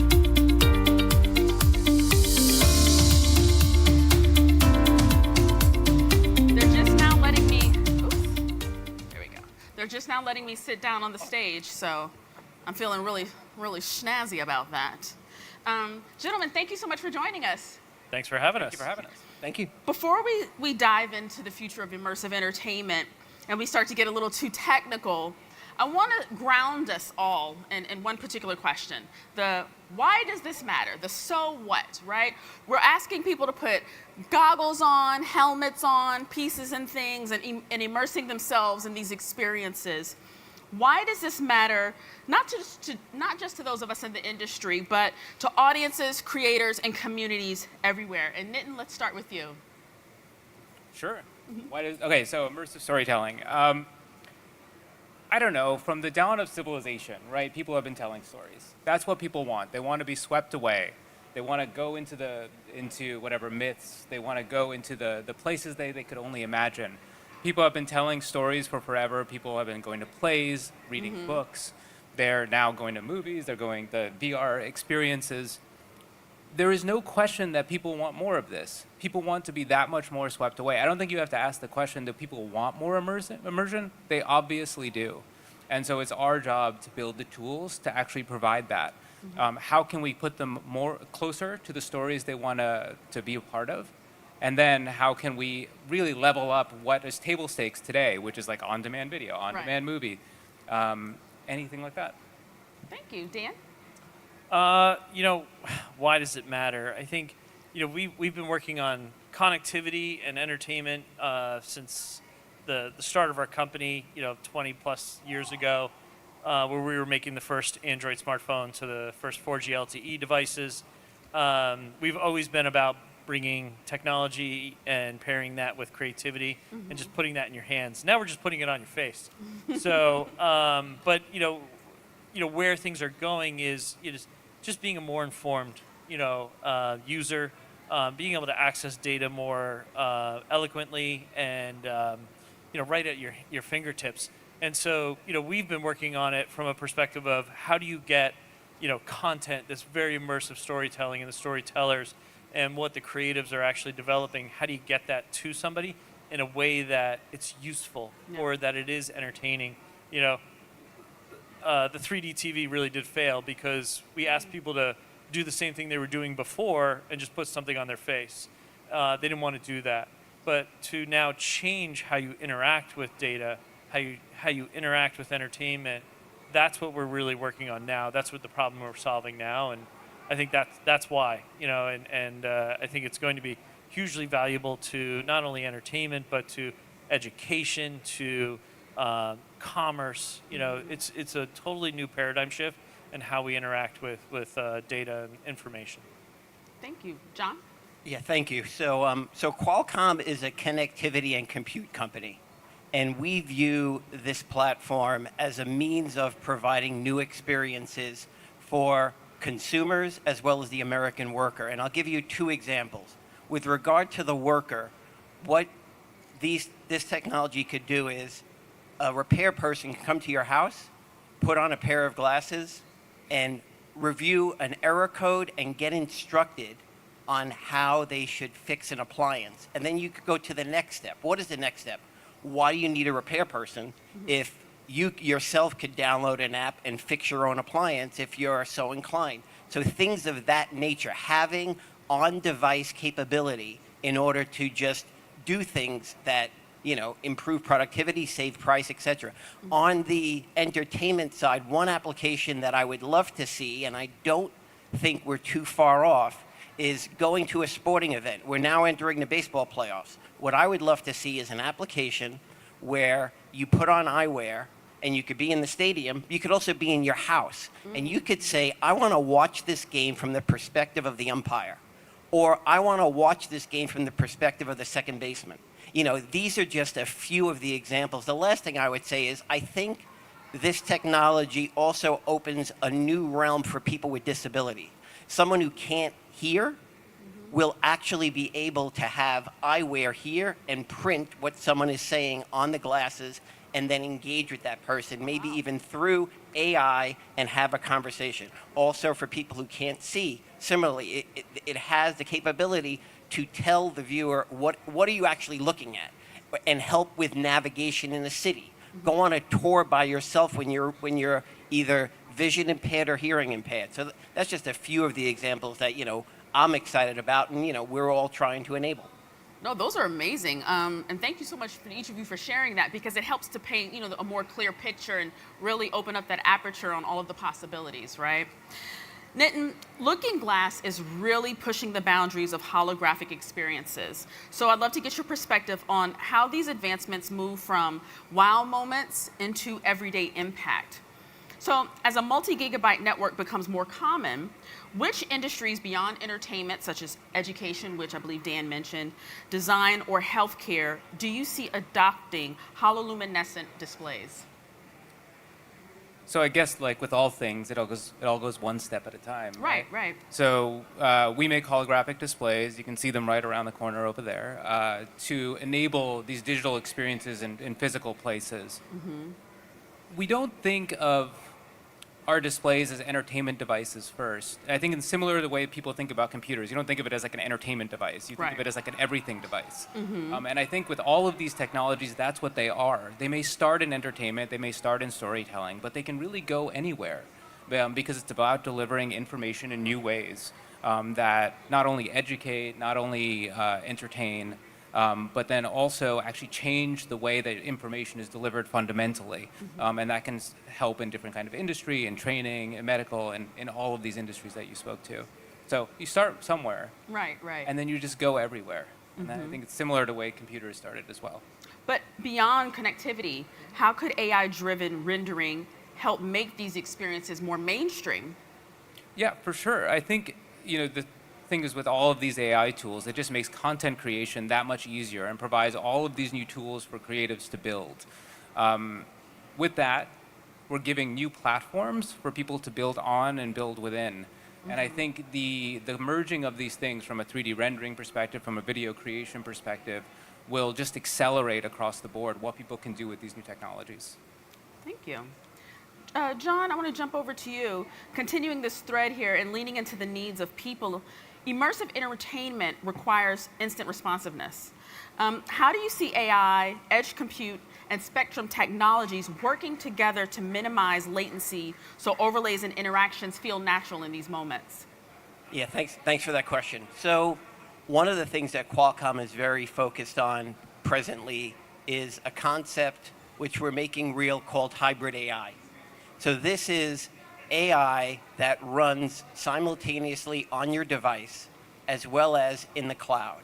And by running AI inference queries locally on the device, which we're all experiencing today, you all, if you've downloaded a translation app, you could literally shut off your connection or be in the bowels of a building and have a conversation with somebody using that translation app because the entire dictionary could be downloaded and running on the device. And that's actually a simple application.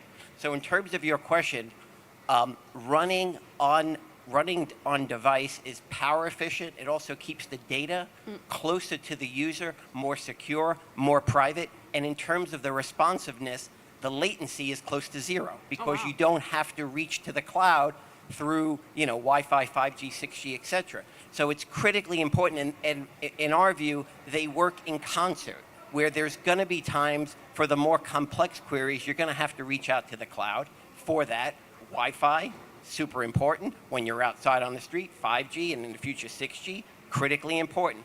But by doing a lot of the work on the device, you're able to actually provide a much better user experience. And the way we see things as well is in the early 2030s, about a third of all traffic will be AI driven. Oh, wow. And if every single query had to be run in the cloud, it would overwhelm networks.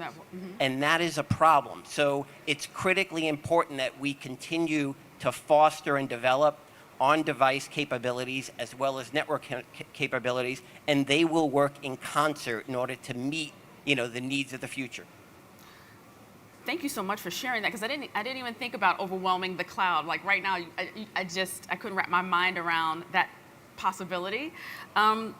Mixed reality also puts enormous demands on devices and networks. From Qualcomm's perspective, what advances in chipsets, AI, edge computing, and even new technologies like Wi-Fi 7 are most exciting to you in making AR experiences seamless and scalable?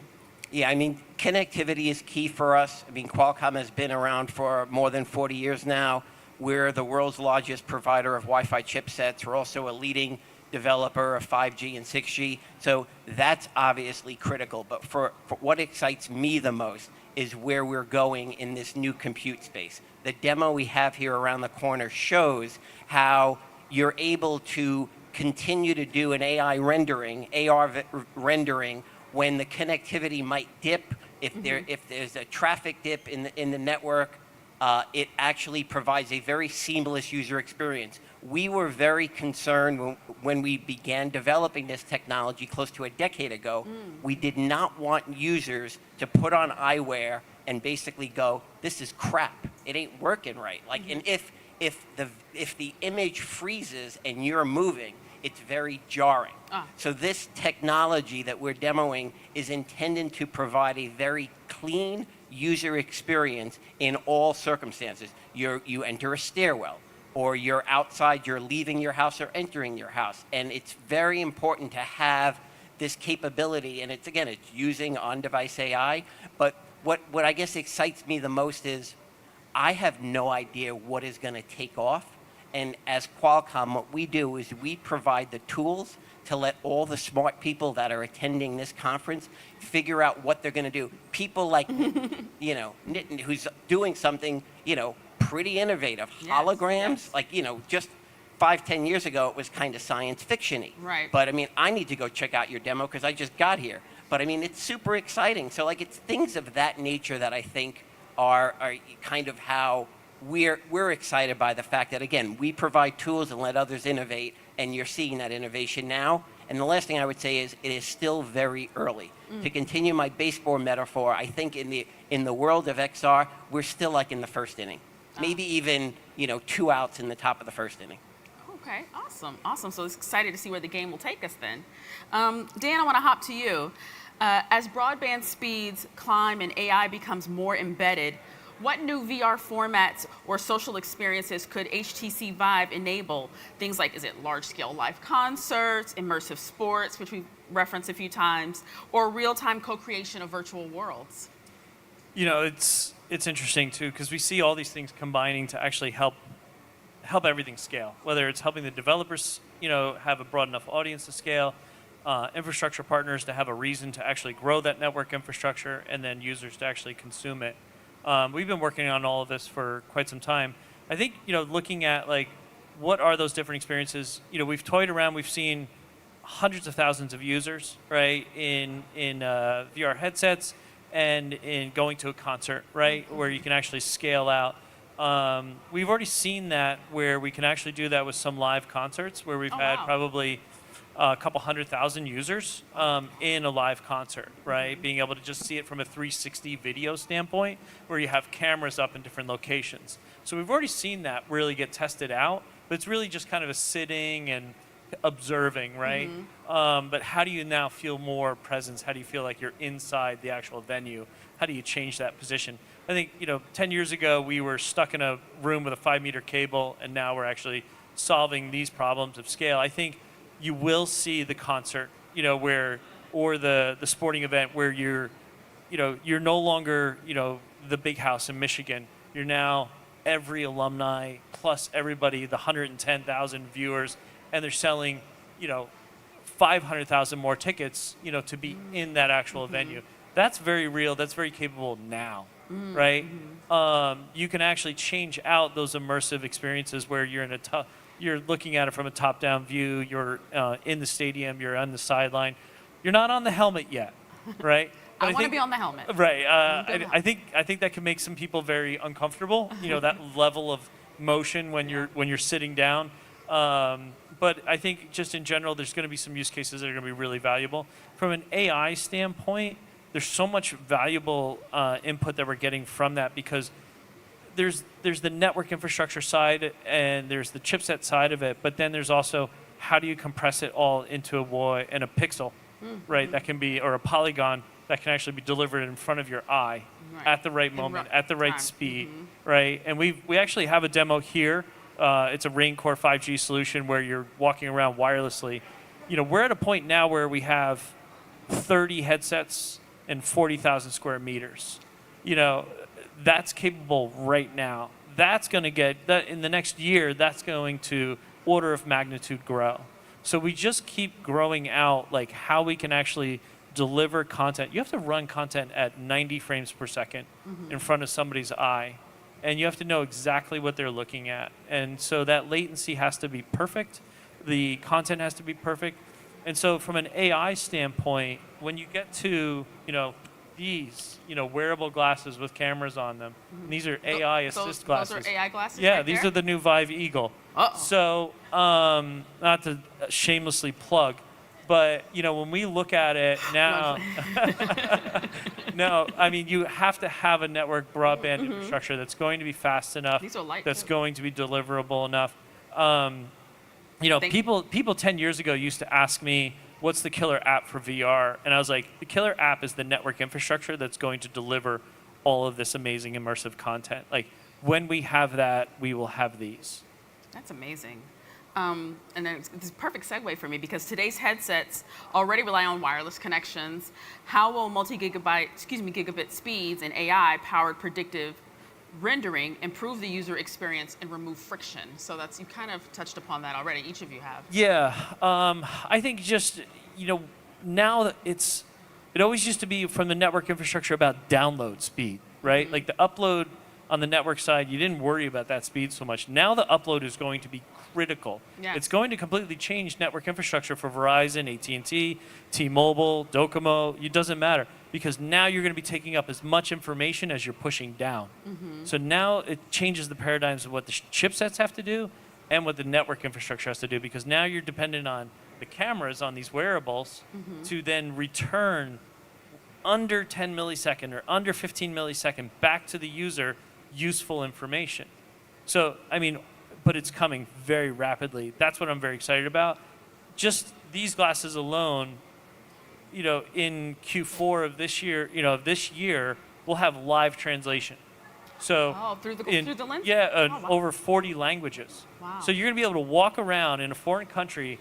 These are literally going to become like the best international assist. Like, don't leave the country without it. That's you don't amazing. speak the local language.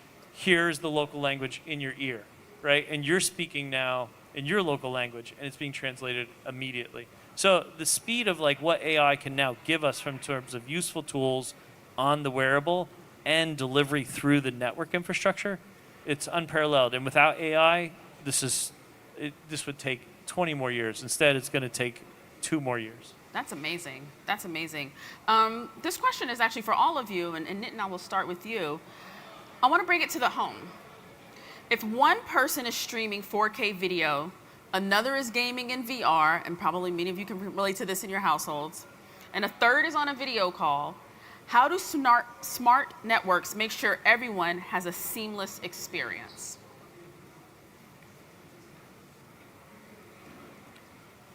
So as the display guy, I don't know if I am the right person to answer that question, but I will say this. You know, we do need enough network infrastructure to run all of those things and more. Because what's happening is not only are all of those experiences getting superpowered with AI or and a variety of video creation tools or whatever it may be, but we are introducing a range of new devices. Yes. There's going to be more VR headsets, there's going to be more displays that we're building, and there's going to be more things we haven't even thought of. And so from my perspective, obviously figuring out, you know, how you're distributing the loads appropriately to the right place at the right time in order to enable these devices and for whatever they're doing. But I just look at this as a problem of we're going to need more. And it's clear to enable these seamless experiences that users are going to demand and they're going to want, that infrastructure has to be there, both at the local and on the device level, but then also at the network level. Yes, network level and a global level. John, what about you? Yeah, I mean, I think the networks, be it a Wi-Fi network or a mobile network, they're designed to understand the capabilities of the particular applications. So what Dan is talking about earlier with regard to latency. Latency is critically important when you're expecting the screen to refresh as you're moving about. But if you're watching a video sitting in your house and you're just receiving, latency is less of a problem because you're streaming a video. But when you have this interaction where it needs to refresh, or you put on a set of eyewear and you turn your head, the screen needs to refresh very quickly, like sub 10 milliseconds. So each of the applications have different needs, and that is what the latest version of Wi-Fi is being designed to improve upon that. The next generation of mobile networks, 6G networks, are being designed to support these XR eyewear, to support AI capabilities. It's all part of the mix, and they all need to work in concert. There really isn't a single answer. Like Nitin just said, we're going to need more spectrum for unlicensed Wi-Fi as well as mobile. The One Big Beautiful Bill, wonderful, make spectrum available. Hopefully we could deliver on that promise. But we also need improvements in the network. The network's going to be improved by AI. Then you also have the technology themselves and the design taking those tools and doing more. Like what's crazy is people still want higher quality video. And like Dan said, when the pixels are a centimeter from your eye, that resolution needs to be pretty high. And because of that, the data that you need to deliver is going to increase until it is basically seamless and clear. It's a lot better than it was. Because I remember putting on XR hardware 3-4 years ago, and you're like, it's a little pixely. It's getting a lot better. It's going to be. Competitors, yeah. It's the competitor. The others. It's going to get better. But I think all of the developers, they know what they need, and they're actually taking advantage of it. And all of us work with each other in the ecosystem to say, if I had this capability, if you could deliver latency below a millisecond, we could do this. So I think we're at that stage where you have that synergy going on to continue to improve. But right now, things look really good, and I'm super excited. I'm even more than the HTC Vive. I'm more excited about the Meta Ray-Bans and the Oakleys that Qualcomm powers. I'd recommend you all, try them out, but it's some pretty cool stuff. And I think there's really no answer. Like, to answer your initial question, it's not like you need a gigabit per second speed. Yes, that would help, but there's a lot more going on, and we're all working to continue to upgrade and update the capabilities. Absolutely, Dan.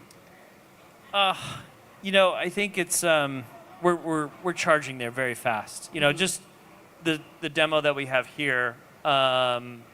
You can run now 30 plus headsets from 7 miles away, from a node to these headsets. Like that is a lot further than the 5-meter cable that we were in, just 8 years ago. Right. And so I think just, we're on that path. We know that we want to make it all wireless. We want to make it even lighter. I mean, I think one of the things that's like, what's happening in the network infrastructure, what's happening in the chipset, it's to ask, 300 million people to potentially wear one of these VR headsets, it's not going to happen. That's a lot to ask somebody to take on, right? Whereas asking somebody to take on, lighter glasses, whether it's the Ray-Bans or whether it's, Luxottica device or, what's coming for competitive devices, without the AI, without the network infrastructure, we can't get to those lighter glasses. Okay. So we have to virtualize a lot of the hardware components into the network infrastructure in order to make those products much lighter, much more easily feasible for people to put on, wear, and make use of. So that's a key component for us. So the spectrum being opened up, enough of it being opened up, the DoD not consuming all the spectrum is really important. But I just think in general, that's what's going to allow this all to move forward very rapidly. From an AI perspective, the more that we can actually do in the edge network and what has to be done on the headset or the wearable versus the cloud infrastructure or the edge network, those two things working in concert, that's how we get to light glasses. Everybody keeps asking, when do we get to that ubiquitous light glass? Well, that network infrastructure in conjunction with the chipset, those things all working in tandem, that's critical. I mean, what you're going to see in the next year is, a lot of these AI type of glasses talking to your smartphone, talking to the network. Then it's, okay, how do we get rid of the smartphone, right? And a lot of people may not realize this, but 5-10 years, those smartphones are gone. Wow. We're wearing our technology. Okay. Oh, wow. That's huge. Looking ahead, and this is for any of you gentlemen who want to jump in, do you see faster networks sparking a wave of user-generated immersive worlds, from holographic vlogs to mixed reality social spaces? And how are your companies helping creators at every level take part in that kind of innovation? Whoever would like to take it first. I was just talking last, but we have a section of our company called Viverse Worlds, that it is a platform for developers to create 3D content, whether it's to take pictures of 2D content, take 2D content that they already have and make it 3D content. It's a very easy platform. It's an open source platform for developers. They could take these images, they could take these worlds, these creatives, and they can use them on Shopify. They can use them on Amazon. They can use them on a creative scene that they've created for somebody to go into and experience. So we are actually developing this whole platform for content creators to actually ubiquitously use their content across other platforms or endpoints. What we also found was, I think, a 3D immersive image on Shopify or Amazon it converts at 80% higher than a 2D image. So, that makes sense. This is really groundbreaking stuff that can be used across platform, can be used inside your wearable. It's not just for a VR experience where you're closed off, but those are the things that we're working on to help developers grow. We're working on new wearable glasses that people can use, and then we're working on the network solutions that whether it's the DoD and the warfighter or training, medical professionals. These are all the areas that we're focused on. Two applications I'll mention that we're working to enable that all of us could use are what I would say the See What I See application. So you could put on a pair of the glasses that are available today and watch your child's soccer game and stream the content live to grandparents across the street, across the county. And that is something that is very doable, very close, very exciting to be able to actually watch a game. That same application could be used for you to make sure your kid who's riding their bike to school get to school safely. They could share their ride, and once they park their bike at school and walk in through the door, you're okay. You tune out, it's pretty good. Otherwise, you'll be like, I'll just drive you. Or don't ride your bike. And all of that. Then the other one that I think we could all use is the help helping people age in place. For example, we've all had this, and you don't have to be old like me, but you're in a food store and you're looking for a particular kind of cracker. Where the hell are the crackers? Well, if your glasses can see everything, they'll literally highlight it and go, they're right here. And I you need get that. talking to your eyewear, which I agree with Dan. You will be in the future leaving your house without your smartphone more often than you might think when you have this capability to communicate directly. Call mom, call whoever, it happens automatically. But the help me find something is super important, and it's also very empowering for people who don't want to, they want to age in place. They Yes. want to stay home. We're getting to an age where I'm actually looking forward to, I joke with my kids, I just double my age whenever I say how long I'm going to live, and now I'm over 100.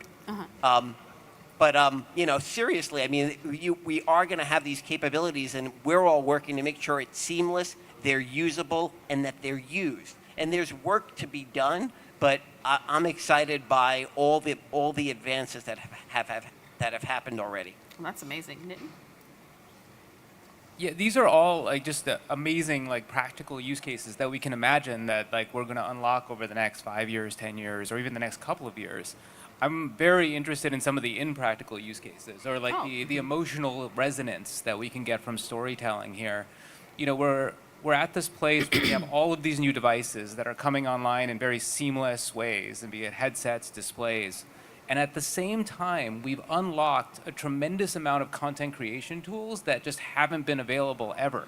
And this is from an AI video generation perspective, text generation, image generation, world generation. There was a time, not that long ago, where it would take tens of millions of dollars to make a 3D movie that was animated.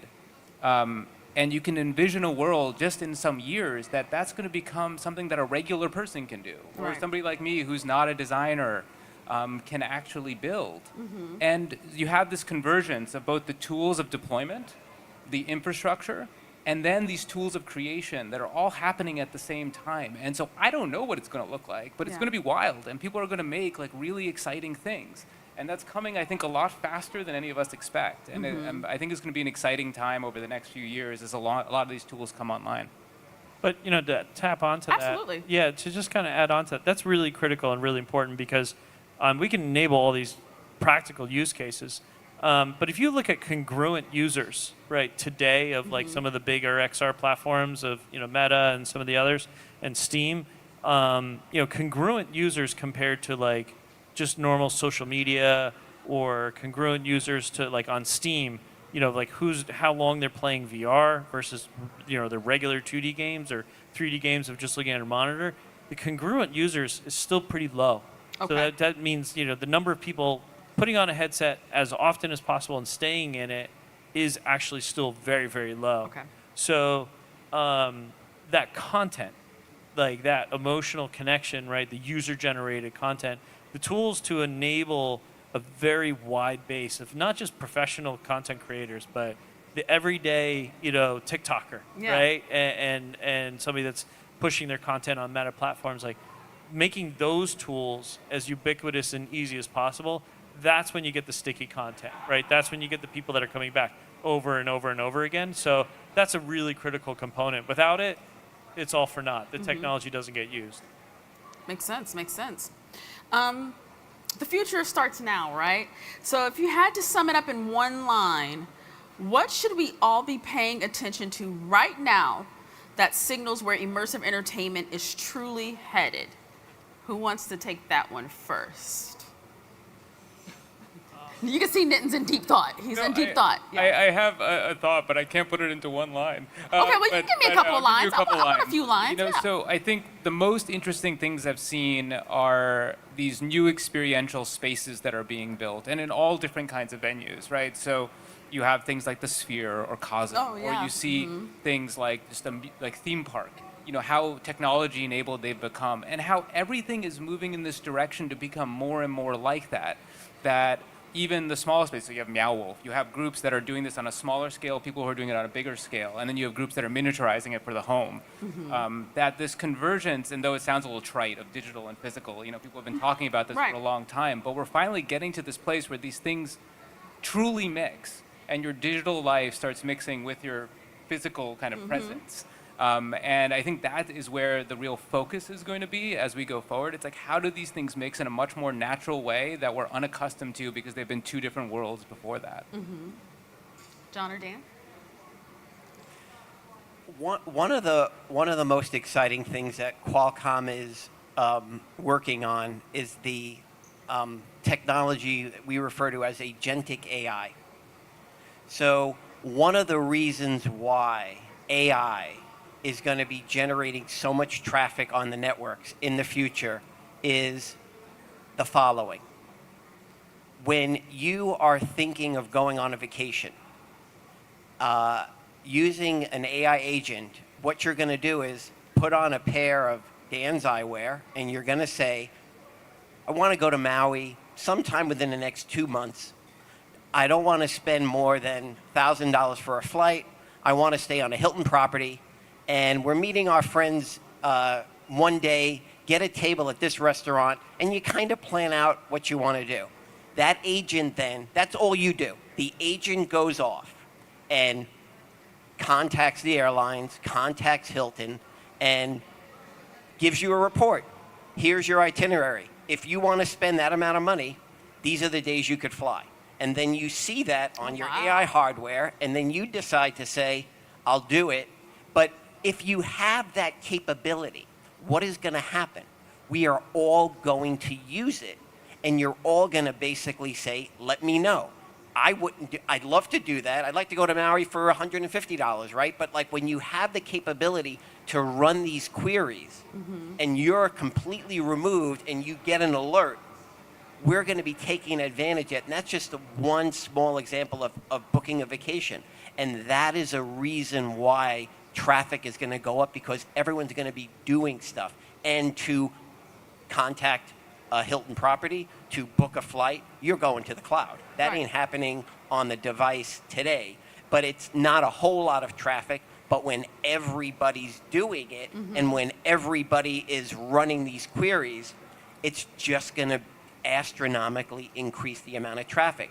But the advances and how our lives are going to improve, because who the hell likes spending 3 hours planning a trip? No one. But if it could be done for you, you'll be taking a lot more trips or getting a lot more information. And I think like that is one element that's super exciting. That's a hard one to follow.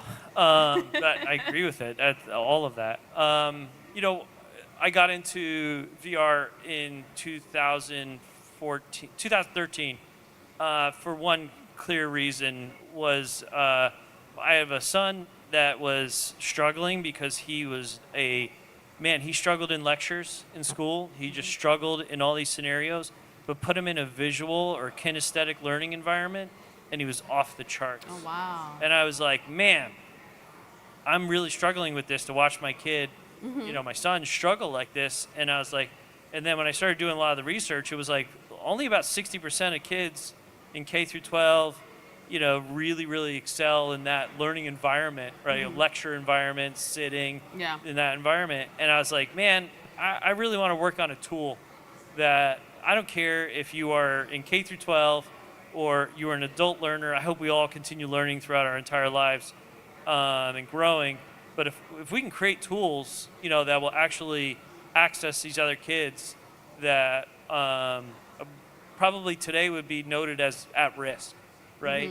Like if we can actually create these tools that will enable these kids to become visual learners and have tools that will help them learn and keep them, because I think all kids are brilliant. Yes. I don't think there's a kid out there that's like lower than another kid. I just don't believe that. I think that how they learn is unmet. And I think these tools now they open that all up. Because the data is already there. We have the white papers, we have the data, we have the research over the last 10 years that says you will learn more effectively when you learn with your hands, your eyes, your ears, and you learn Correct, yeah. kinesthetically, you will retain that information 75% better than any other learning modalities. It doesn't mean teachers go away. It doesn't Right, mean right. schools get dropped. It doesn't mean all this, it means we now have a tool that really can help a lot of kids at scale, a lot of learners at scale. We're in Canada now in a learning center for adults that are looking at second careers to go from corporate life to EV, engineers, Yeah. right? And learning how to work on batteries, and for cars. And so you wouldn't have these tools, you wouldn't be able to do this, right? Just so much more effectively without these tools. So what I hope for is a really incredible tool that helps 99% of all kids, in that K through 12, helps them through, their postgraduate, studies, and just really opens up education and access to data in ways that we just never had before. I know there's a lot of ways to use it for dopamine overload and frontal lobe overload and, ways. I mean, trust me, I made this first Android smartphone. I had no idea that it was going to, we could use it in ways that could be less beneficial for us as humans. But, I got into it because I thought communication, it's how we keep things, going. It's how the world operates, is right, communicating. That's why I went into communications. But now I think the mission, is really, for me, it is creating a tool that actually helps everyone from an education and access standpoint. I So love that's that. what I'm excited about. No, I absolutely love that. And before we wrap up here, a question that if you joined us yesterday, that got a lot of interaction going before we head out. What are you streaming? What are you immersing and engaging with when you're entertaining yourselves in your spare time? And whoever wants to jump right on in. We had some interesting streaming choices yesterday. So I'm just curious. Talking shows or It could be shows, it could be anything in immersive technology. What are you enjoying? I'm a music guy, so what I really like is, I'm a Spotify person, is when you will find an artist and create a radio station, and it will introduce you to a whole slew of artists you'd never heard of, and it always blows my mind. I've gone to thousands of concerts in my life, but it always blows my mind when you come across 20 different groups of musicians in a row and you've never heard of anyone. And I know a lot of music, and I'm sitting there going just blows my mind. And that I like the most, is that discovery. And right away whether you like something pretty much. Oh yeah, especially in songs. Yeah, pretty much. And I like that. Oh, I love that. Thousands of concerts though, John? Easy. I'm an old guy. John's outside. No. So two things that I don't know, I'm just thinking about. One, I got a new Switch. It's amazing. Okay. So playing a lot of Mario Kart. Highly recommend. Somebody applauded out there. But the last extra semi-concert experience I went to that was super interesting was ABBA Voyage outside of London, which is a completely digital, it's a digital concert with a live band on stage. Oh, awesome. Built by the band ABBA. They built a custom venue for this. They run it every single day. Thousands of people go every single day. It's sold out every day.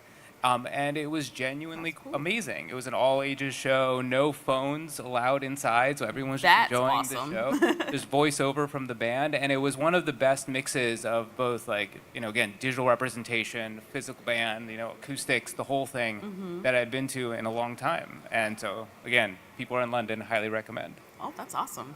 What about you, Dan? Oh, wow. I do as much neurological research with immersive technology as we could possibly find. We have found amazing research and benefits for soldiers that have come back from downrange areas and they're affected by PTSD. And we're always looking for how do we use this technology? How do we help soldiers that are coming back? Suicide rates are way too high for military and veterans. Yeah. And so it's just an area that I use whatever spare time I have to look at companies, whether they're ISVs or whether they are platform providers or medical teams. There's a lot of really interesting startups that are trying to solve this problem at a neurological layer to help veterans get back into a homeostasis state so that more traditional therapies, can work more effectively. But yeah, I think this is an area where I basically cook, and when I'm not cooking, spending time with some family, I am trying to solve that problem with some other smart people. I think those are very worthy causes of time. That's awesome. No, definitely. And gentlemen, we have unfortunately run out of time, but I want to thank each and every one of you. Nitin, Dan, John, please give them a big round of applause. This has been a great conversation. John, we're going to a concert together. I want to go. And thank you so much to each and every one of you for joining us the last 2 days. This concludes our Continuum Stage experience. We are so appreciative of each and every one of you. So thank you so much and have a beautiful rest of your day. Thank you, gentlemen. Thank you so much.